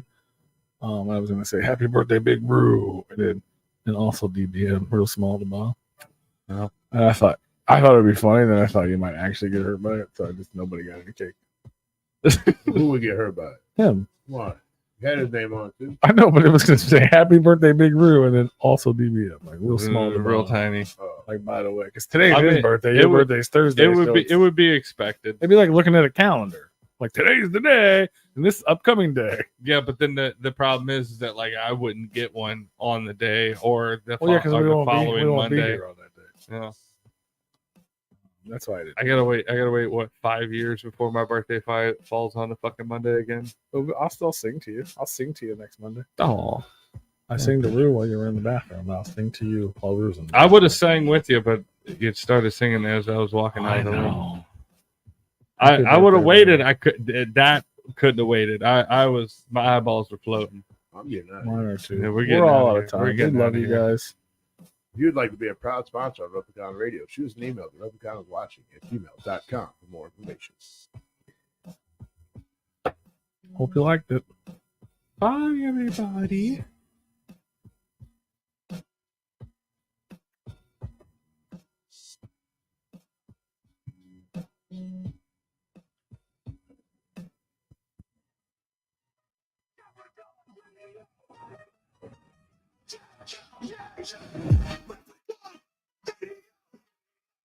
Replicon Radio. With the jungle loans. Replicon Radio. Replicon Radio. Here we go. Talking shit with the jungle loans. Busting around getting loans. Replicon, that's how it flows. Radio way through the street. Feel the bass, get on your feet. Juggalos, feel in the beat. Through near, we can't be beat. Radio.